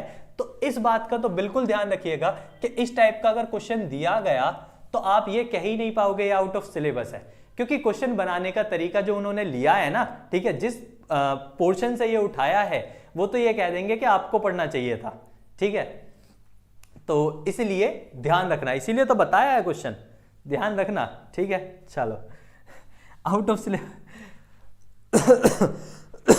आउट ऑफ सिलेबस वाली चीजें पूछी जाती हैं कई बार। चलो नेक्स्ट वाला क्वेश्चन देखें जरा, देखना जरा क्या दिया हुआ है। अच्छा, आप में से किसी का कोई ऐसा टॉपिक है जिसे पढ़ना है? हाँ ठीक है, आई नो कि सिलेबस में वैसे नहीं है, बट आ सकता है, ये नहीं है कि आप उसे क्वेश्चन नहीं कर पाओगे कि दे दिया तो गलत दिया है, ठीक है। चलो अगला क्वेश्चन है, find the mean of the following distributions. आपको ये कुछ डाटा दिया हुआ है, ठीक है, इस डाटा में आपसे क्या मांगा है? मीन। तो मैं आपको जनरल बता दूं, मीन निकालने के 3 तरीके हैं, direct method, assumed mean method, step deviation method. आप सबको पता है स्टेप डेविएशन मेथड सबसे ज्यादा आसान बन जाता है, बट उसमें स्टेप्स उतने ही बढ़ भी जाते हैं, ठीक है। तो मैं ज्यादातर वैसे प्रीफर ये रहेगा कि आप स्टेप डेविएशन करो, यानी ना तो बहुत ज्यादा आपको कैलकुलेशन करनी पड़े और ना बहुत ज्यादा स्टेप्स। इसीलिए मैं ज्यादा प्रीफर करता हूं कि स्टेप डेविएशन मेथड हो तो ज्यादा बेहतर आपका क्वेश्चन हो जाता है। तो वो अज्यूम्ड मीन। अब अज्यूम्ड मीन में आप करते क्या है? अज्यूम्ड मीन मेथड जो है वो क्या है? तो अज्यूम्ड मीन मेथड है कि आप मीन निकाल सकते हो। कैसे? फॉर्मूला अप्लाई होता है a plus sigma F D upon sigma F. Assumed mean method में आप फॉर्मूला अप्लाई करते हैं X bar mean equals to a plus sigma F D upon sigma F, और उस d की वैल्यू को निकालने के लिए आप करते हैं x माइनस ए, या कह सकते हो xi माइनस ए। d की वैल्यू कैसे मिलती है आपको?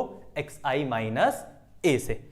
अब अगर मैं इस डाटा की बात करूं तो इस डाटा में xi कैसे निकालते हो? दोनों का सम करके आधा, 3 और 5 8, 8 का आधा 4, 5 और 7 12, 12 का आधा 6, 2 का डिफरेंस है 4 6 8 10 12। अब अज्यूम मीन आप कैसे लेते हैं? तो अज्यूम मीन आप लेते हैं मिडिल टर्म को। तो इन पांचों में मिडिल कौन है? x 8, तो ये आपका क्या हो जाएगा? a। अब आपको a मिल गया तो आप क्या निकाल सकते हो? d, क्योंकि जो क्लास होती जो आपने निकाला ये xi था, जो आपने क्लास इंटरवल निकाला, इस क्लास इंटरवल को क्या कहते हैं हम? xi। तो मतलब xi की सारी वैल्यूज आपको मिल गई ना। तो अगर xi की आपको सारी वैल्यूज मिल गई तो उसके बाद आपको सिर्फ एक काम करना है, d निकालना है। पहले d निकाल लेंगे। d निकालने के लिए क्या कर सकते हो भाई? xi minus a। अब पहला xi कितना है? 4, उस वक्त a कितना है? 8। तो इस 4 में से 8 को माइनस करेंगे तो माइनस का 4, 6 में से 8 को माइनस करेंगे माइनस का 2, ये 0 हो जाएगा। 8 में से 10 को माइनस करेंगे तो 10 में से, और 12 में से 8 को माइनस करेंगे तो 4। अब आपको d के साथ देखो, फॉर्मूले के हिसाब से अगर आप देखो तो आपको f इंटू डी चाहिए था, जिसके लिए आपको d चाहिए था, तो d मिल गया ना। अब d की मल्टीप्लाई f में करने से आपको f इंटू डी मिल जाएगा। तो f इंटू डी निकाल लो। d की मल्टीप्लाई f में करने से ये आपका f है, तो मल्टीप्लाई करेंगे माइनस के 20 और माइनस 2 की करेंगे तो ये माइनस के 20, 0 की 10 में 0, 2 की 7 में 14 और 4 की 8 में 32। 4 की 8 में कितनी हो जाएगी? 32, ठीक है। ये आपका FD आ गया, इनका सम, इनका टोटल। तो यहां आप देखेंगे तो 20 20 40 हो गया, ठीक है। यहां हो गया 46, तो 46 में से 40 जाएंगे तो ये टोटल कितना आ रहा है? 6 आ रहा है। अब ये सारी वैल्यूज आप यहां आराम से पुट कर लो, कैलकुलेट कर लो। a की वैल्यू क्या ली हमने? 8, तो a की वैल्यू 8 प्लस सिग्मा FD की वैल्यू 6 अपॉन सिग्मा f का टोटल 10 5 15, 15 5 25, 25 15 40, 40 आ रहा है। 2 से कट जाएगा 3, 20, ये हो जाएगा 163 अपॉन 20। इससे ज्यादा करना है तो फिर पॉइंटों में आंसर लिख दो, वो आपका आंसर हो जाएगा। तो यानी आपकी वैल्यू क्या हो जाएगी? आपका जो मीन है वो क्या आ जाएगा? 163 अपॉन 20। अब एक बात तो क्लियर है, 7.9, ठीक है, 7.9 आ रहा होगा। अरे ये नहीं है हम पर इस साल। Okay sir, chapter 4 real roots वाला टॉपिक, ठीक है, चैप्टर 4 रियल रूट्स वाला टॉपिक मैं आपको जरूर पढ़ा दूंगा अभी, ठीक है, वो करा दूंगा। अगर और किसी का भी कोई टॉपिक है बता दो, वो कवर करा देंगे, कवर कराना बड़ा इशू नहीं है, ठीक है। चलो, तो ये तो कवर कराए जा सकते हैं, इतना ज्यादा बड़ा इशू है नहीं। तो यहां आपने मीन निकाल लिया। अब इसी में मैंने जो चॉइस में क्वेश्चन रखा हुआ है वो क्वेश्चन है मोड का। वो क्वेश्चन किस चीज का रखा हुआ है? मोड का।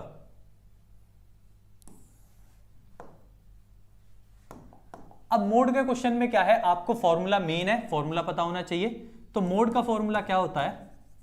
मोड का फॉर्मूला होता है L plus F1 minus F0 upon 2F1 minus F0 minus F2 और यहां मल्टीप्लाई में H। ये मोड का फॉर्मूला होता है। और ये सारी वैल्यू आपको कैसे मिलेंगी? F1 होती है हाईएस्ट फ्रीक्वेंसी। अब इन सब में हाईएस्ट फ्रीक्वेंसी क्या है? 12। ये वैल्यू किसकी हो गई? F1 की। इससे पहले वाली वैल्यू F0 की होती है, इसके बाद वाली वैल्यू F2 की होती है। H होता है इनका डिफरेंस जो कि 20 है, और F1 की ये जो छोटी वाली लिमिट होती है इसे L बोलते हो। मिल गई सारी वैल्यू, बस आपको पुट करनी है। तो मोड एक्चुअल में शायद बाकी से इजी रहता है हमेशा, ठीक है, मोड निकालना आसान है। तो चॉइस में अगर मीन या मोड का क्वेश्चन लगा हुआ है या मीडियन मोड का लगा हुआ है तो कोशिश करना आप मोड वाले क्वेश्चन को चूज करो, क्योंकि उसकी वैल्यू निकालना ज्यादा आसान होता है, ठीक है। तो आई होप आप इसे इजीली कर लेंगे। अब इसके जो ये नेक्स्ट वाला है ना, ये वाला क्वेश्चन एक्चुअल में एनसीईआरटी का क्वेश्चन है। आप सब आई होप इसे कर सकते हैं, ठीक है। उतना ज्यादा मुश्किल क्वेश्चन है नहीं, बहुत इजी क्वेश्चन है। जैसे इसमें आप 11 को कॉमन ले सकते हैं, उसमें आप 3 को कॉमन ले सकते हैं, और कॉमन लेने के बाद क्या आ रहा है? +1 आ रहा है। तो कॉमन लेने के बाद +1 आ रहा है तो याद रखना +1 का मतलब है कि वो एक कंपोजिट नंबर्स है। इसका एक्सप्लेनेशन, चलो, ये उतना हार्ड क्वेश्चन है भी नहीं वैसे। सेक्शन सी,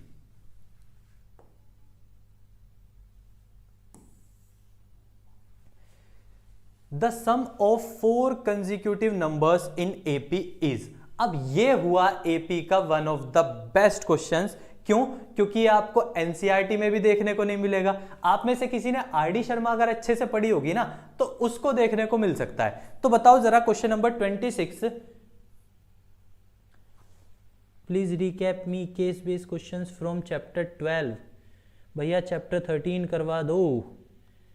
ठीक है, चैप्टर 12 और चैप्टर 13, ठीक है। अब तो बहुत सारी रिक्वेस्ट आ रही है, तो चलो सारी चीजों को कवर करेंगे जल्दी जल्दी। तो फिर इसको डिस्कस कर लेते हैं जल्दी जल्दी, फिर आपकी वो सारी चीजें कवर कर लेंगे।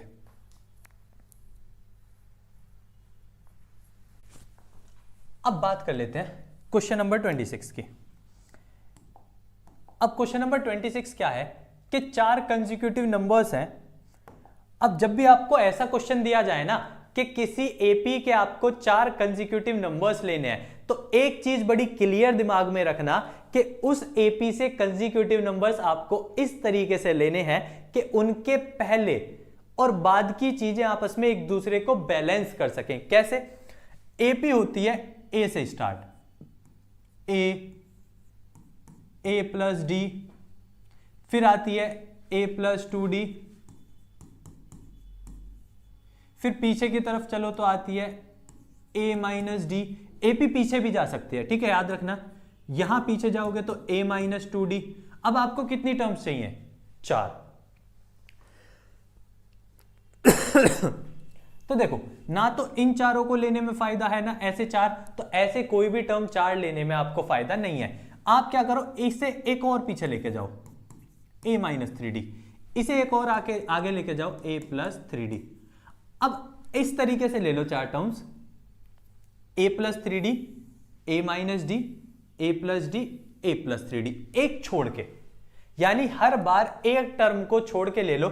इससे कैसे बैलेंस हो जाती है? -3d से क्या कैंसिल हो सकता है? +3d। -d से क्या कैंसिल हो सकता है? +d। इस तरीके से एक दूसरे को हमेशा बैलेंस कर लेती हैं। तो हमेशा याद रखना, एपी का अगर लेट करनी है आपको टर्म्स, तो इस तरीके से करना कि वो एक दूसरे को क्या कर ले? बैलेंस, यानी डी ना बचे। किसी भी तरीके से ऐड होने के बाद उसमें डी नहीं बचना चाहिए। तो मैं जो 4 टर्म्स ले रहा हूं वो है a minus 3d, a minus D, a plus D और a प्लस 3d। इन चारों का सम 32 दिया हुआ है। तो इन चारों का सम का मतलब है a minus 3d plus a minus D plus a plus D plus a plus 3d। इन चारों का सम 32 दिया हुआ है। अब देखो 3d से 3d गया, d से d गया, 4a 32 है, तो a की वैल्यू डायरेक्ट मिल जाएगी। ऐसा करने से आपको डायरेक्ट किसकी वैल्यू मिल जाएगी? a की। तो यहां से a की वैल्यू क्या आ गई आपकी? 8 आ गई। अब यहां से a की वैल्यू 8 आ गई, तो उसके बाद क्या रहा था? Ratio of product of first और लास्ट और product of middle terms is 7। पहली और आखिरी का प्रोडक्ट का रेशियो। तो हमने पहली किसे माना था? a माइनस 3d को। तो a माइनस 3d का लास्ट वाली के साथ यानी a प्लस 3d के साथ प्रोडक्ट, और उसका रेशियो बीच वाली दोनों का प्रोडक्ट a माइनस डी का और a प्लस डी का कितना दिया हुआ है?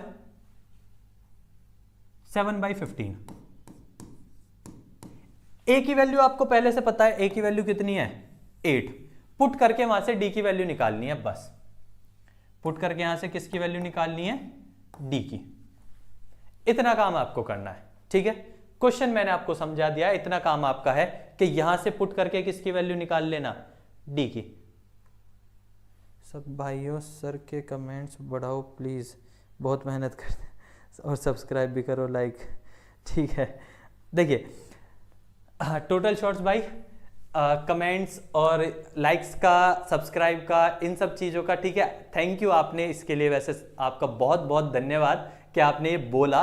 बट चिंता ना कीजिए, देखो मेहनत करने से सब चीज़, कहते हैं भगवान आज नहीं देगा तो कल देगा, चिंता ना कीजिए। आप जैसे भाई बस सपोर्ट करते रहें, ये सारी चीज़ें अपने आप मिल जाएंगी। आपका प्यार है ना, वो लाइक, सब्सक्राइब और ये कमेंट्स, इन सब से ना बहुत ज़्यादा है, ठीक है। तो आप सबका प्यार बना रहे, इतना बहुत है। हमसे आप सीखते रहें, हमसे आप प्यार करें, हम आपसे करें, ठीक है। इस तरीके से सब सही हो जाएगा।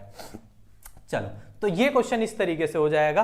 तो अब इसमें ना खास यही है कि आपको ध्यान रखना है टर्म्स कैसे लेनी है, क्योंकि अगर आप टर्म्स सही तरीके से लोगे ना तो जल्दी आंसर आ जाएगा। आंसर आने के लिए तो आप 4 लगातार ले लो तो भी आ जाएगा, बट उसके लिए जितनी कैलकुलेशन आपको करनी पड़ेगी ना, यहां एक इक्वेशन बनाओगे, वहां एक इक्वेशन, अब देखना यहां इक्वेशन बनानी कितनी मुश्किल हो जाएगी अगर ए नहीं पता तो, ठीक है।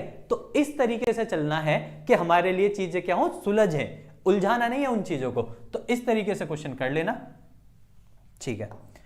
अब ये ट्रिग्नोमेट्री में एनसीईआरटी का क्वेश्चन है, तो आई होप आप इसे करना जानते हो, ठीक है। ट्रिग्नोमेट्री में एनसीईआरटी का ही क्वेश्चन है, तो ये कर सकते हैं आप। ओके, नीचे वाले में अगर बताऊं तो ये वाला शेडेड पोर्शन है जो आपको निकालना है। शेडेड रीजन मांगा है ना, ये है शेडेड। ये भी एनसीईआरटी का क्वेश्चन है। मैंने कहा एनसीईआरटी के मोस्ट इंपॉर्टेंट क्वेश्चंस मैं आपको बताता चलूंगा, तो ये भी एनसीईआरटी का ही क्वेश्चन है, इंपॉर्टेंट क्वेश्चंस में है, ठीक है। अच्छा क्वेश्चन है। इसमें क्या करना है आपको, जो बड़ा वाला सेक्टर है ना, ये बड़ा वाला सेक्टर जो है, ये वाला जो बड़ा वाला सेक्टर है, उसमें से इस छोटे वाले सेक्टर का एरिया हटा देना है, तो आपके पास शेडेड पोर्शन का एरिया बच जाएगा। तो मतलब area of big sector minus area of small sector, जबकि दोनों की रेडियस अलग अलग आपको दे ही रखी होंगी, एक की 7 है और एक की 3.5 है। बड़े वाले की रेडियस 7 है और छोटे वाले की रेडियस 3.5 है। आपको दोनों में एरिया ऑफ सेक्टर का फॉर्मूला लगाना है। एरिया ऑफ सेक्टर का फॉर्मूला क्या होता है, ये भी मैं आपको लिख देता हूं। तो एरिया ऑफ सेक्टर का formula angle upon 360 into pi are square, ये आपका एरिया ऑफ सेक्टर का फॉर्मूला होता है। तो इस फॉर्मूले को अप्लाई करके आप इस क्वेश्चन को कर सकते हैं।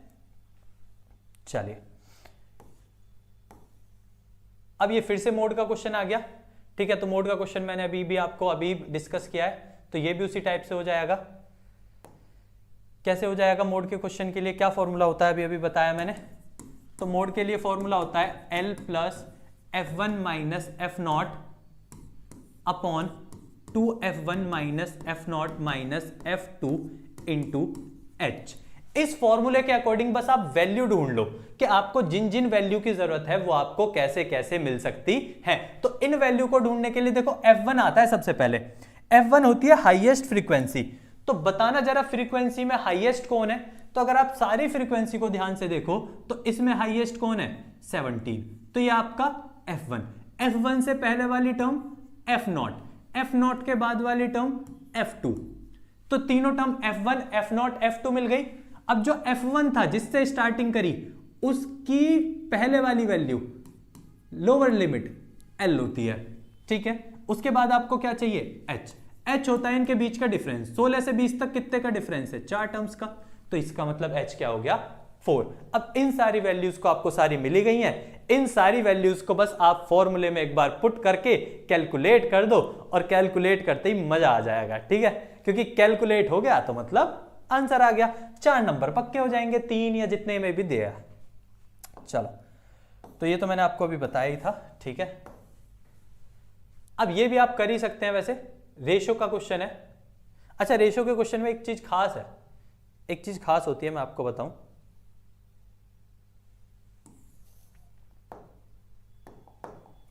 जैसे आपको क्या दिया है, ए बी एक लाइन दी है, ये ए है और ये बी पॉइंट है।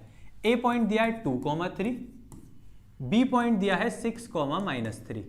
इनको डिवाइड कर रहा है कोई पॉइंट पी, इनको क्या डिवाइड कर रहा है, कोई पॉइंट पी। पी है 4,m।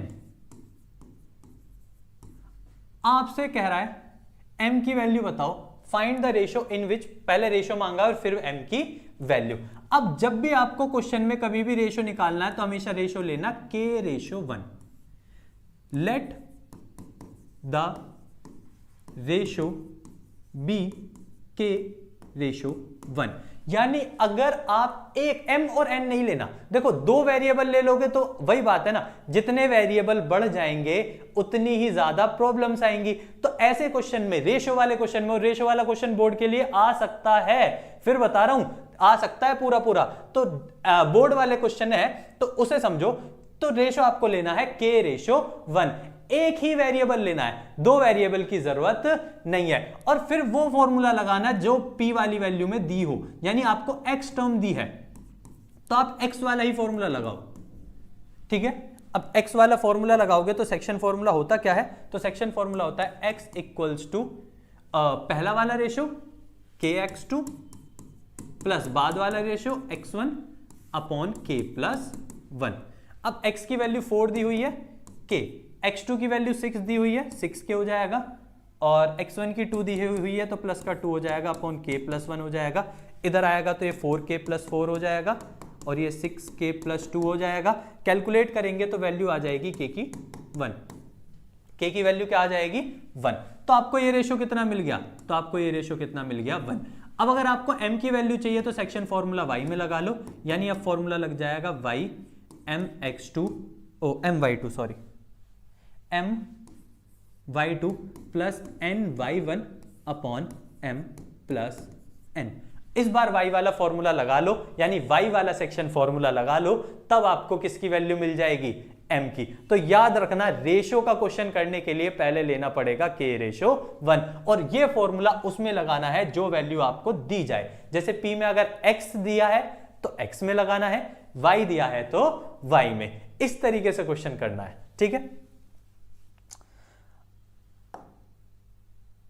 अब मुझे उम्मीद है कि क्वेश्चन नंबर 31 के जैसे क्वेश्चनों से तो आप पक गए होंगे, ठीक है। ये बोर्ड में 100% आने वाला है ये क्वेश्चन, ठीक है। ये तो 100% आपका बोर्ड में आने वाला क्वेश्चन है, क्वेश्चन नंबर 31, ठीक है। बोर्ड्स के लिए आएगा ही आएगा, इस पे तो लिख दो बोर्ड्स 2024। इस तरीके का एक क्वेश्चन आपको बोर्ड में 100% देखने को मिलेगा, तो इस क्वेश्चन को जरूर पढ़ के जाएं, ठीक है। 100% मिलेगा आई होप। और ये तो सबने पढ़ भी लिया होगा कि कैसे टर्म को इरेशनल करते हैं। जैसे 2√5 - 3 दिया है तो इसे कैसे इरेशनल कर सकते हैं, ठीक है।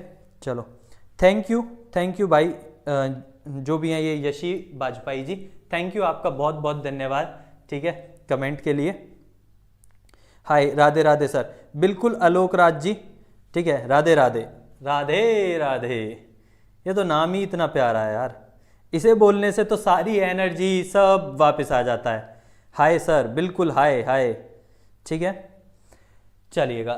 हाँ, तो ये बात रही आपकी इसकी। तो ये इस टाइप के क्वेश्चन तो आई होप आप सबने बहुत ही प्रैक्टिस की हो, ठीक है, बिल्कुल की भी होगी, बल्कि क्योंकि एक्सरसाइज 1 में जो इकलौता इंपॉर्टेंट क्वेश्चन है वो यही है जो बहुत ज्यादा इंपॉर्टेंट है।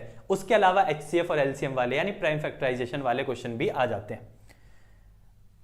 अब आगे चलते हैं, जरा सेक्शन डी पे चलते हैं। अब सेक्शन डी के बारे में बात कर लेते हैं कि सेक्शन डी को कैसे कर सकते हैं। अब सेक्शन डी में देखो 2 क्वेश्चन चॉइस में है। अब यही तो फर्क पता चलता है, आप अगर होते तो चॉइस में कौन सा वाला क्वेश्चन चूज करते। देखो बोर्ड की स्ट्रेटेजी यानी पेपर बनाने का तरीका बता रहा हूं, आप जरा इसे प्यार से समझो कि अगर बोर्ड कभी भी पेपर बनाता है ना तो बड़ा क्लियर माइंडसेट है उसका। एक क्वेश्चन देगा इजी, ठीक है, एक देगा हार्ड। इजी वाला लेंथी दे सकता है बट हार्ड वाला हार्ड ऐसा होगा कि उसे सॉल्व करना उतना मतलब वो प्रॉब्लमैटिक होगा। तो याद रखना क्वेश्चन इजी है और लेंथी है तो अटेम्प्ट कर लो, लेंथी से दिक्कत नहीं है, हम क्वेश्चन लंबा कर सकते हैं। बट अगर हार्ड है तो वहां गलती होने के चांसेस ज्यादा हैं, तो इजी वाला चूज करना यानी नीचे वाला क्वेश्चन चूज करो। देखो नीचे वाला कितना ज्यादा आसान दिया हुआ है आपको अगर मैं बताऊं तो 2 केजी एप्पल्स और 1 केजी ग्रेप्स की कॉस्ट 160 है। मैंने एप्पल्स की कॉस्ट ऑफ एप्पल्स, ठीक है, ये मैं क्लियर कर देता हूं, ये मैंने स्पेलिंग भी गलती लिख दी। Cost of apples B X और cost of grapes B Y. तो मैंने दोनों की कॉस्ट ले ली, मैंने एप्पल्स की कॉस्ट को x मान लिया और ग्रेप्स की कॉस्ट को क्या मान लिया, y। तो दोनों की कॉस्ट अगर मैंने ले ली तो यहां दिया हुआ है 2 केजी एप्पल्स और 1 केजी ग्रेप्स 160 के हैं। तो 2 केजी एप्पल्स यानी 2x प्लस y कितने का दिया है टोटल 160 का। तो अकॉर्डिंग टू क्वेश्चन क्या हुआ, पहली कंडीशन क्या बनी, तो पहली कंडीशन आपकी बन के आई कि 2 केजी एप्पल्स और 1 केजी ग्रेप्स की टोटल कॉस्ट कितनी है 160। अब दूसरी 1 महीने बाद उसने फिर खरीदारी करी और 4 केजी एप्पल्स और 2 केजी ग्रेप्स उसने 300 के लिए यानी 4x प्लस 3y, ठीक नहीं 2y, ये कितने के लिए उसने 300 रुपए के लिए। अब कह रहा था रिप्रेजेंट द सिचुएशन एल्जेब्रिकली। तो ये जो मैंने इक्वेशंस बनाई है ये एल्जेब्रिकली तो बनाई है, ठीक है, ये दोनों एल्जेब्रिकल इक्वेशंस ही तो हैं। अब उसने कहा है एंड ज्योमेट्रिकली भी रिप्रेजेंट करवा रहा है। अब ज्योमेट्रिकली रिप्रेजेंट क्या है, देखो अगर आप देखो तो इसमें 2 से मल्टीप्लाई कर दूं तो इनका जो रेशियो है वो आ रहा है a1 a2 बराबर b1 b2 does not equals to c1 upon c2, जो कि पैरेलल लाइंस की कंडीशन होती है। तो ज्योमेट्रिकली क्या है, ज्योमेट्रिकली ये क्या बनेंगी, पैरेलल लाइंस। तो बता दिया, ज्योमेट्रिकली भी बता दिया हमने। तो इस तरीके से आपसे कह रहा है कि आप इस क्वेश्चन को करो। अब ये मिल गए आपके सेक्शन डी में 5 मार्क्स, यहां मिल गए आपके 5 मार्क्स। अब इस क्वेश्चन को अगर अटेम्प्ट करने में लग जाते तो 5 नंबर्स के लिए आपको बहुत मशक्कत करनी पड़ती, मेहनत करनी पड़ती। भैया क्वेश्चन 31 करवा दो, ठीक है, क्वेश्चन 31 करवा दो। अभिनव मैंने क्वेश्चन 31 तेरे को पहले भी कराया था, ठीक है, क्वेश्चन 31 मैंने पहले भी कराया था। चल कोई नहीं, करा देता हूं, ध्यान दे फिर से। चल 2 root 5 minus 3 is an irrational number. अब पहले क्या करो, पहले मैंने मान लिया कि ये एक रेशनल नंबर है। Let 2 root 5 minus 3 is a rational number. अब मैं इसे लेकर चला कि ये एक कैसा नंबर है, ये एक रेशनल नंबर है। और अगर ये रेशनल नहीं निकलता तो मैं कह दूंगा कि एक्चुअल में इरेशनल है। तो पहले चेक करते हैं, रेशनल लेके चलते हैं। तो 2 रूट 5 माइनस 3 को क्या ले लूंगा मैं, a अपॉन बी की फॉर्म, माइनस के 3 उधर जाके प्लस के 3 हो जाएंगे। तो 2 root 5 a upon B plus 3 हो जाएगा। एलसीएम ले लो आप, 2 रूट 5 हो जाएगा a plus 3b upon B, 2 multiply से डिवाइड में आ जाएगा। तो root 5 equals to a plus 3b/2b। अब मैं पहले ही प्रूव कर चुका ये इरेशनल है, ठीक है। इस टाइप के क्वेश्चन √5 को इरेशनल प्रूव करने के वो क्वेश्चन आपने करे हैं, तो आपको पता है कि √5 क्या है, इरेशनल, और इसे क्या लेके चले हैं हम, रेशनल। तो क्या कोई इरेशनल नंबर रेशनल नंबर के बराबर हो सकता है? तो ये तो कभी भी हो नहीं सकता लाइफ में। इसका मतलब या तो ये गलत है या ये गलत है। अब ये तो हम प्रूव करें हैं ना कि इरेशनल है, तो ये तो इसका मतलब सही ही होगा।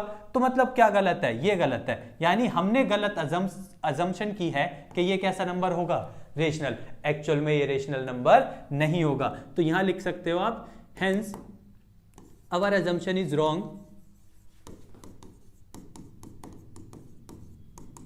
our assumption is wrong,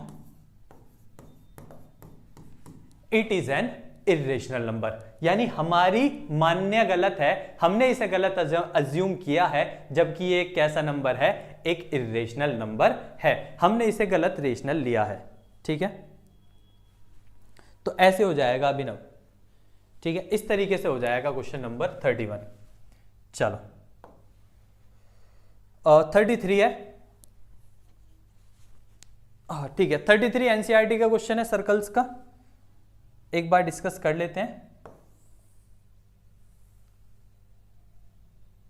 चलो एक बार मैं आपको डिस्कस करके बता देता हूं किस तरीके से है। Prove that opposite sides of a quadrilateral circumscribing a circle subtend supplementary angles at the centre of the circle. एक सर्कल है जो किसी क्वाड्रिलेटरल के अंदर है,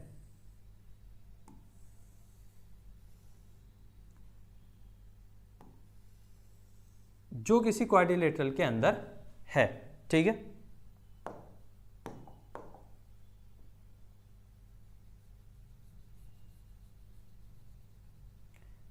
चलो अब सर्कल का कोई सेंटर होगा, मैंने मान लिया। अब मैंने कुछ कंस्ट्रक्शन की, ऐसे करके कुछ लाइंस बनाई और एक लाइन ऐसे खींच दी,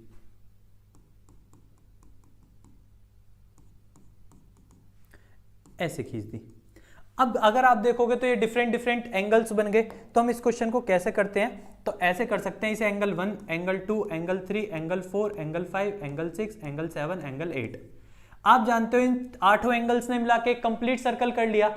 अगर इन सब एंगल्स ने मिलाकर एक कंप्लीट सर्कल कर लिया, इसका मतलब इन सब का total sum, angle 1 plus angle 2 plus angle 3 plus angle 4 plus angle 5 plus angle 6 plus angle 7 plus angle 8, इन सब का टोटल सम कितना हो जाएगा, 360 डिग्री हो जाएगा।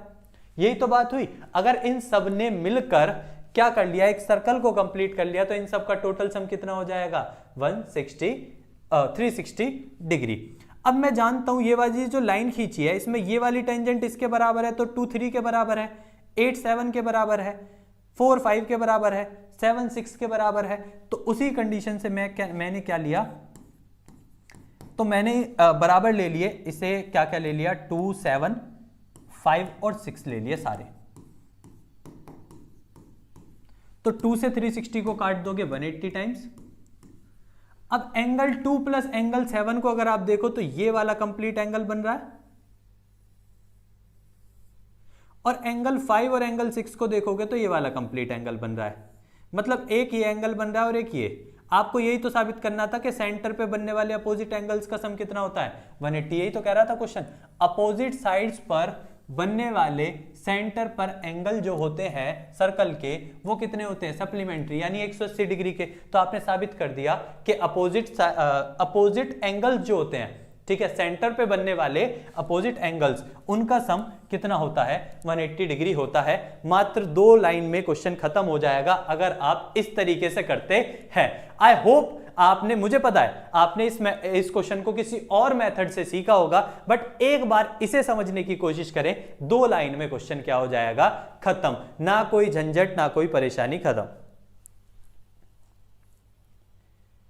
हेलो हरमन गिल भाई, बिल्कुल हेलो एवरीवन।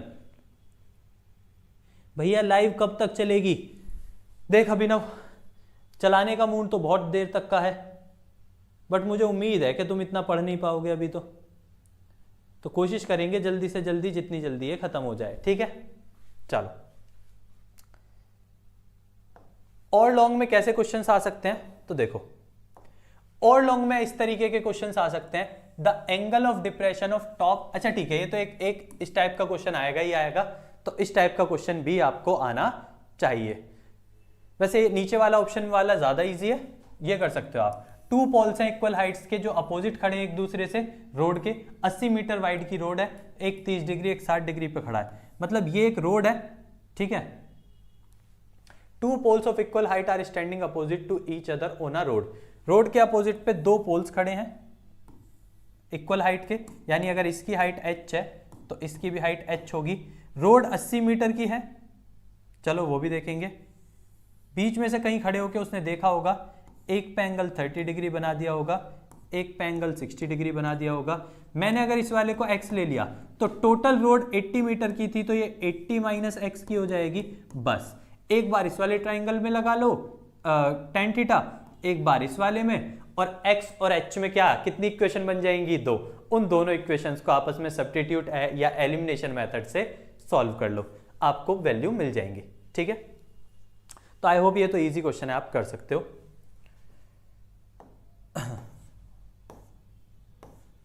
अब बात कर लेते हैं केस स्टडी की, सेक्शन ई की। अब ये सेक्शन ई में पहला जो क्वेश्चन है वो बहुत इजी क्वेश्चन दिया हुआ है, बट अगर आप इसे पढ़ोगे और समझोगे ना तो आपको लगेगा यार कितना मुश्किल है, ठीक है।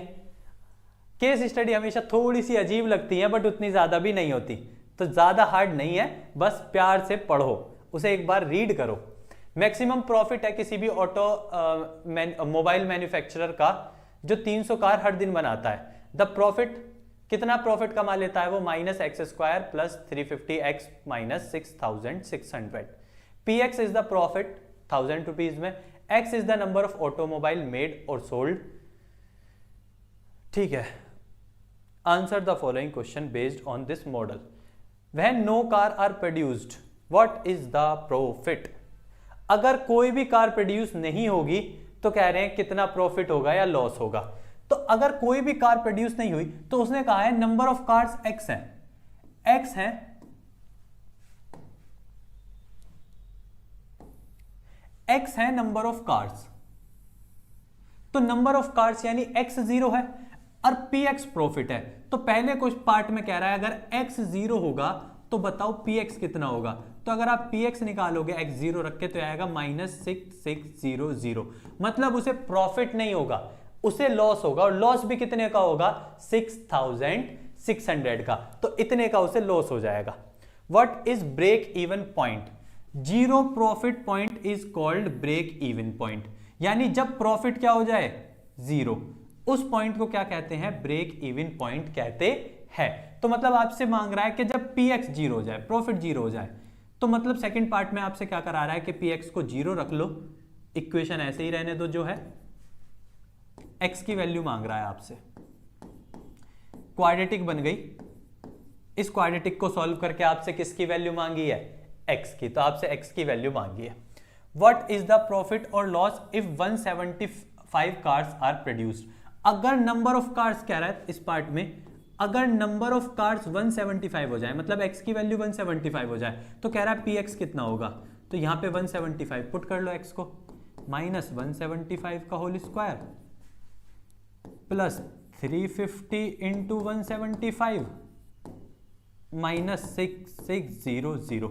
इसे सॉल्व करके जो भी आंसर आएगा उससे आपको पता चल जाएगा कि 175 कार प्रोड्यूस करने पे उसे प्रॉफिट होगा या लॉस होगा, और वो कितने का होगा ये सब आपको पता चल जाएगा। तो अब देखो कितना इजी क्वेश्चन था, बट क्या होता है ना, लैंग्वेज की वजह से ही छोड़ देते हैं हम, तो छोड़ना नहीं है इस क्वेश्चन को भी, ठीक है, करके चलना है।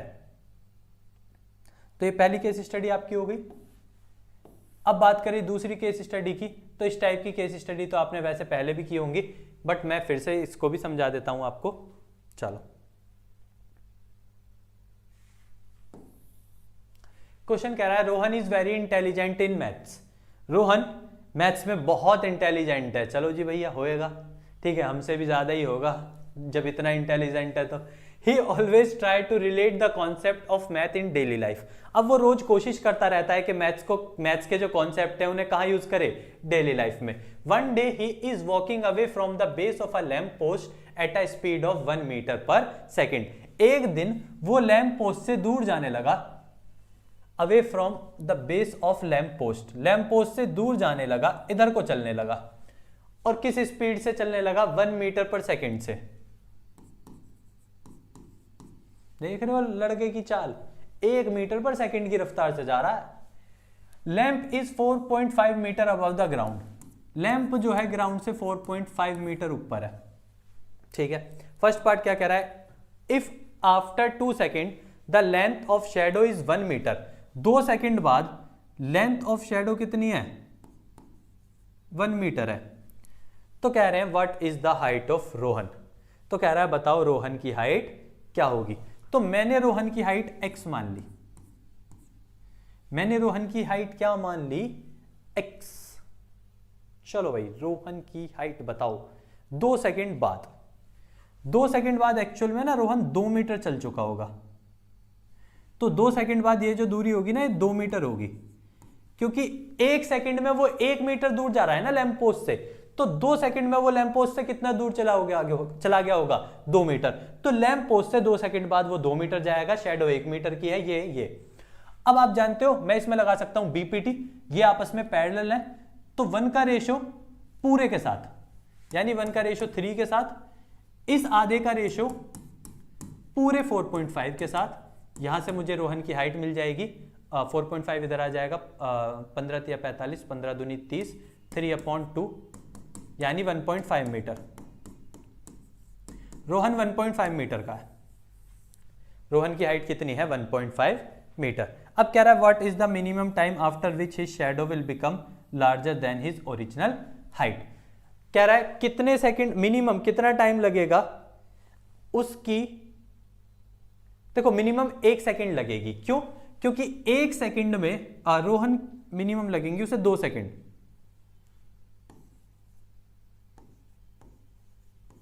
मिनिमम उसको कितनी सेकंड लगेंगी? 2 सेकंड। वैसे 1.5 सेकंड बाद हो जाना चाहिए, ठीक है, बट मिनिमम कह सकते हो 2 सेकंड। हो तो 1.5 मीटर बाद ही जाएगा। चलो इस तरीके से इस वाली केस स्टडी को कर सकते थे, कोई मुश्किल नहीं थी। अब ये वाली केस स्टडी क्या दे रखी है ये भी देख लो। प्रोबेबिलिटी के ऊपर दे रखी है, बहुत ईजी है। तो यार ये तो आप यूं ही कर दोगे 2 मिनट में।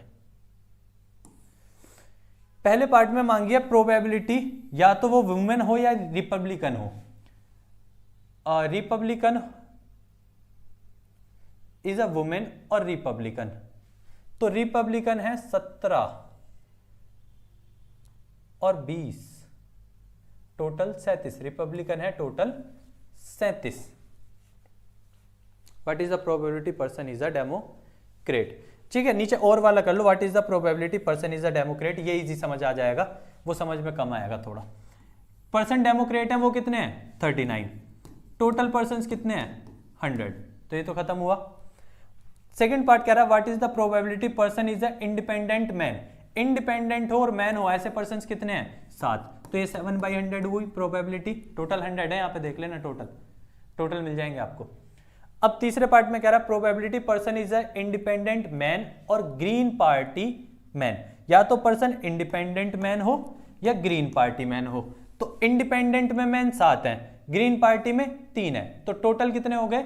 10 हो गए। तो 10/100 इस तरीके से ये हो जाएगा। अब आप मुझे बता दो जिसको जो पूछना था, ठीक है, जो आपका डाउट है कि आपको ये चीज नहीं आती, अब पूछो, मैं सारे बताऊंगा। भैया चैप्टर 13 करा दो। Geetanjali Sharma, hi sir.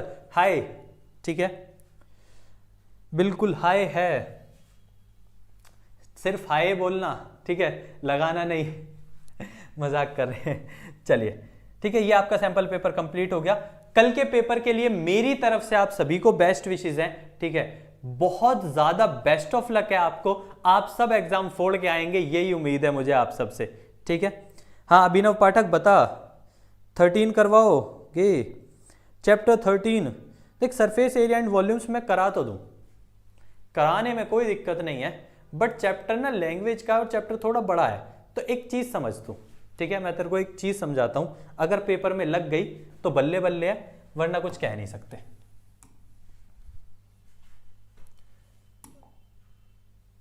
चलो अगर पेपर में लग गई तो मजे ही आ जाएंगे तेरे। चलो भाई चलो, देख दो तरीके के क्वेश्चन बनते हैं। भगवा कलर लेंगे भाई, भगवा। देख दो तरीके के क्वेश्चन बनते हैं, या तो क्वेश्चन बनेगा सीएसए और टीएसए पे, या क्वेश्चन बनेगा वॉल्यूम पे। अब देख अभिनव, अब इसके लिए देख एक सबसे इंपॉर्टेंट चीज ये याद रखियो, ठीक है। और टोटल शॉट्स भाई आप हैं तो आप भी बता दो आपको क्या पढ़ना था, आपने बोला तो था, ठीक है। मैं एक मिनट देख लेता हूं। केस बेस चैप्टर 12 की आपको मैं बता दूं, चैप्टर 12 से आपकी केस बेस नहीं आने वाली है, ठीक है। तो इस बात से निश्चिंत रहिएगा कि आपको चैप्टर 12 से केस बेस मिलेगी। एक आपने बोला था चैप्टर 4 के रियल रूट्स वाला टॉपिक, ठीक है। No real roots, nature of roots वाला। रियल रूट्स मतलब नेचर ऑफ रूट्स वाला चाहिए था आपको, ठीक है। तो आप बताओ जरा अगर आपको वो चाहिए तो। अभिनव ये सुन, या तो क्वेश्चन आएगा सीएसए टीएसए से या आएगा वॉल्यूम से। एक काम जो तुझे याद रखना है, फॉर्मूले सारे याद रखियो, ठीक है। फॉर्मूले सारे याद कर लेना आप। अगर फॉर्मूले आपको सारे याद होंगे तो एटलीस्ट अगर आप फॉर्मूला लगाते हो तो आपको उसका नंबर मिलेगा, ठीक है। तो कुछ तो नंबर आपको मिल ही जाएंगे, तो फॉर्मूले याद रखना सारे। अब अगर क्वेश्चन आ जाता है, फिगर है, ठीक है, कोई भी फिगर है, सीएसए और टीएसए से बेस्ड आता है, तो कोशिश कर जितनी फिगर दे रखी है ना सबके सीएसए लगा ले। फॉर एग्जाम्पल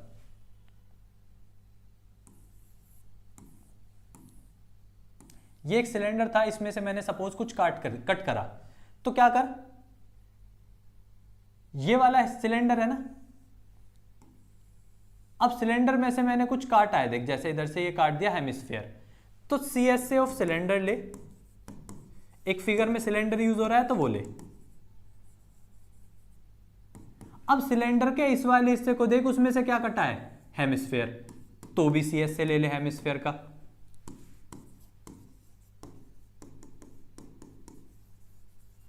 अब ऊपर से कुछ नहीं कटा तो ऊपर ये गोल ही होगा, सर्कल ही होगा। जब ऊपर से कुछ कटा ही नहीं है तो इसका मतलब ऊपर तो सर्कल ही होगा, तो ऊपर से सर्कल ले ले। मतलब जिस साइड से जो कट रहा है उसका तो सीएस से ले, बाकी अगर उस साइड से कुछ नहीं कट रहा तो उसको, उस शेप को देख वो कैसी है और वो ले ले। तो इस तरीके से ना तू सारी फिगर के क्वेश्चन कर लेगा। याद रख जितनी फिगर दिया उन सबका सीएस से, और अगर किसी साइड से कोई चीज नहीं कटी तो वो जिस शेप की है उस शेप का एरिया। वॉल्यूम में कुछ नहीं करना, रिकास्ट का आता है, मेल्टेड और रिकास्ट का, रिकास्ट या मेल्टेड का आता है। तो जो भी फिगर कह देना उन दोनों के वॉल्यूम्स इक्वल रख लियो, यानी वॉल्यूम फर्स्ट जो भी फिगर कहे बराबर वॉल्यूम ऑफ सेकंड जो भी फिगर कहे, उन दोनों के वॉल्यूम्स को बराबर रख लियो। जैसे सपोज कर वॉल्यूम ऑफ स्फीयर बराबर volume of cylinder. Volume of sphere का फॉर्मूला 4/3 पाई आर क्यूब बराबर वॉल्यूम ऑफ सिलेंडर का formula pi are square h. एक ऐसे वॉल्यूम बराबर रख लियो मेल्टेड और रिकास्ट का। और अगर वॉल्यूम निकालने के लिए क्वेश्चन आ जाए तो एक काम ये करना कि जो भी जितनी भी फिगर है ना सबके वॉल्यूम्स प्लस कर लेना। जितनी भी फिगर है सबके क्या कर लेना, वॉल्यूम्स प्लस। फॉर एग्जांपल ऐसे कोई फिगर दी हुई है, एक क्यूबॉइडल बॉक्स है, यहां से एक कॉन है, यहां पे एक क्या है, कॉन। तो देख इसमें कितनी फिगर है, दो, एक क्यूबॉइड बॉक्स है और एक कॉन है, तो उन दोनों के वॉल्यूम ऐड कर ले, यानी volume of cuboid plus volume of cone. तो ऐसे दोनों के वॉल्यूम ऐड कर ले। तो मतलब इन तीन तरीके से क्वेश्चन बन सकता है, इस तरीके से अप्लाई कर लियो, ठीक है, हो जाएगा। अब ये टोटल शॉट्स भाई पता नहीं कहां चले गए, तो टोटल शॉट्स भाई, ठीक है, मैं जानना चाहता था कि कौन सा टॉपिक है जो आपने बोला रियल रूट्स वाला जो आपको नहीं आता, नेचर ऑफ रूट्स है या क्या है, आप उसे एक बार बता दो यार, ठीक है, मैं आपको जरूर समझाऊंगा।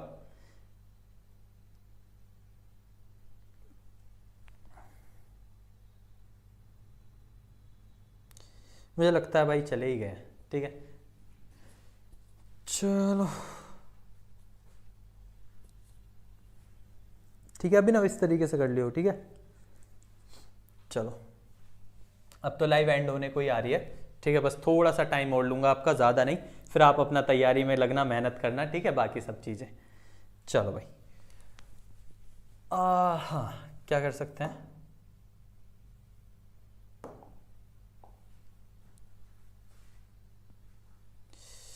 है ही नहीं भाई, क्या बताऊं। अब मैं नेचर ऑफ फ्रूट्स बता दूं तो क्या पता उन्हें कुछ और पूछना था, क्या किया जाए।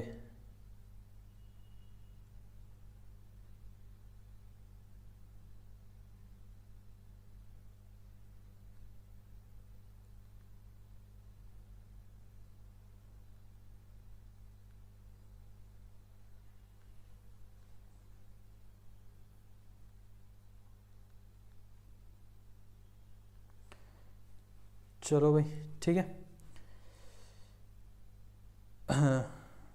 अब भी नहीं आया है, ठीक है भाई, आपको समझना था, थोड़ा इंतज़ार ही कर लेते, ठीक है। चलो तो ऑल द बेस्ट आप सभी को, ठीक है। अच्छे से पेपर करके आना, बहुत बढ़िया बेहतरीन पेपर को करके आना। आई होप आप पेपर में फाड़ के आओगे, बिल्कुल धुआंधार करके आओगे, ठीक है। आग लगा देनी है, आग लगा देनी है। चलो भाई ठीक है, तो ऑल द बेस्ट आप सभी को। और टोटल शॉट्स भाई आपके लिए मोटिवेशन ये है कि आपने जो पढ़ा है, मेहनत करा है ना, खुद पे विश्वास रखो। क्यों? क्योंकि जो विश्वास इंसान खुद पे रखता है ना, वही उतना ही विश्वास भगवान उस पे रखता है और भगवान उसका काम कर देता है। तो अपने आप पे विश्वास रखना, और पेपर मुझे पता है आप 100% आग लगा के आओगे, तो बिल्कुल आप अपने पेपर को धुआं उड़ा दोगे। तो उसी मोटिवेशन के साथ, यानी उसी एकदम चैलेंज लेते हुए कि अच्छा पेपर हमारा क्या बिगाड़ सकता है, उसी के साथ जाना है और पेपर कर लेना है, ठीक है। All the best.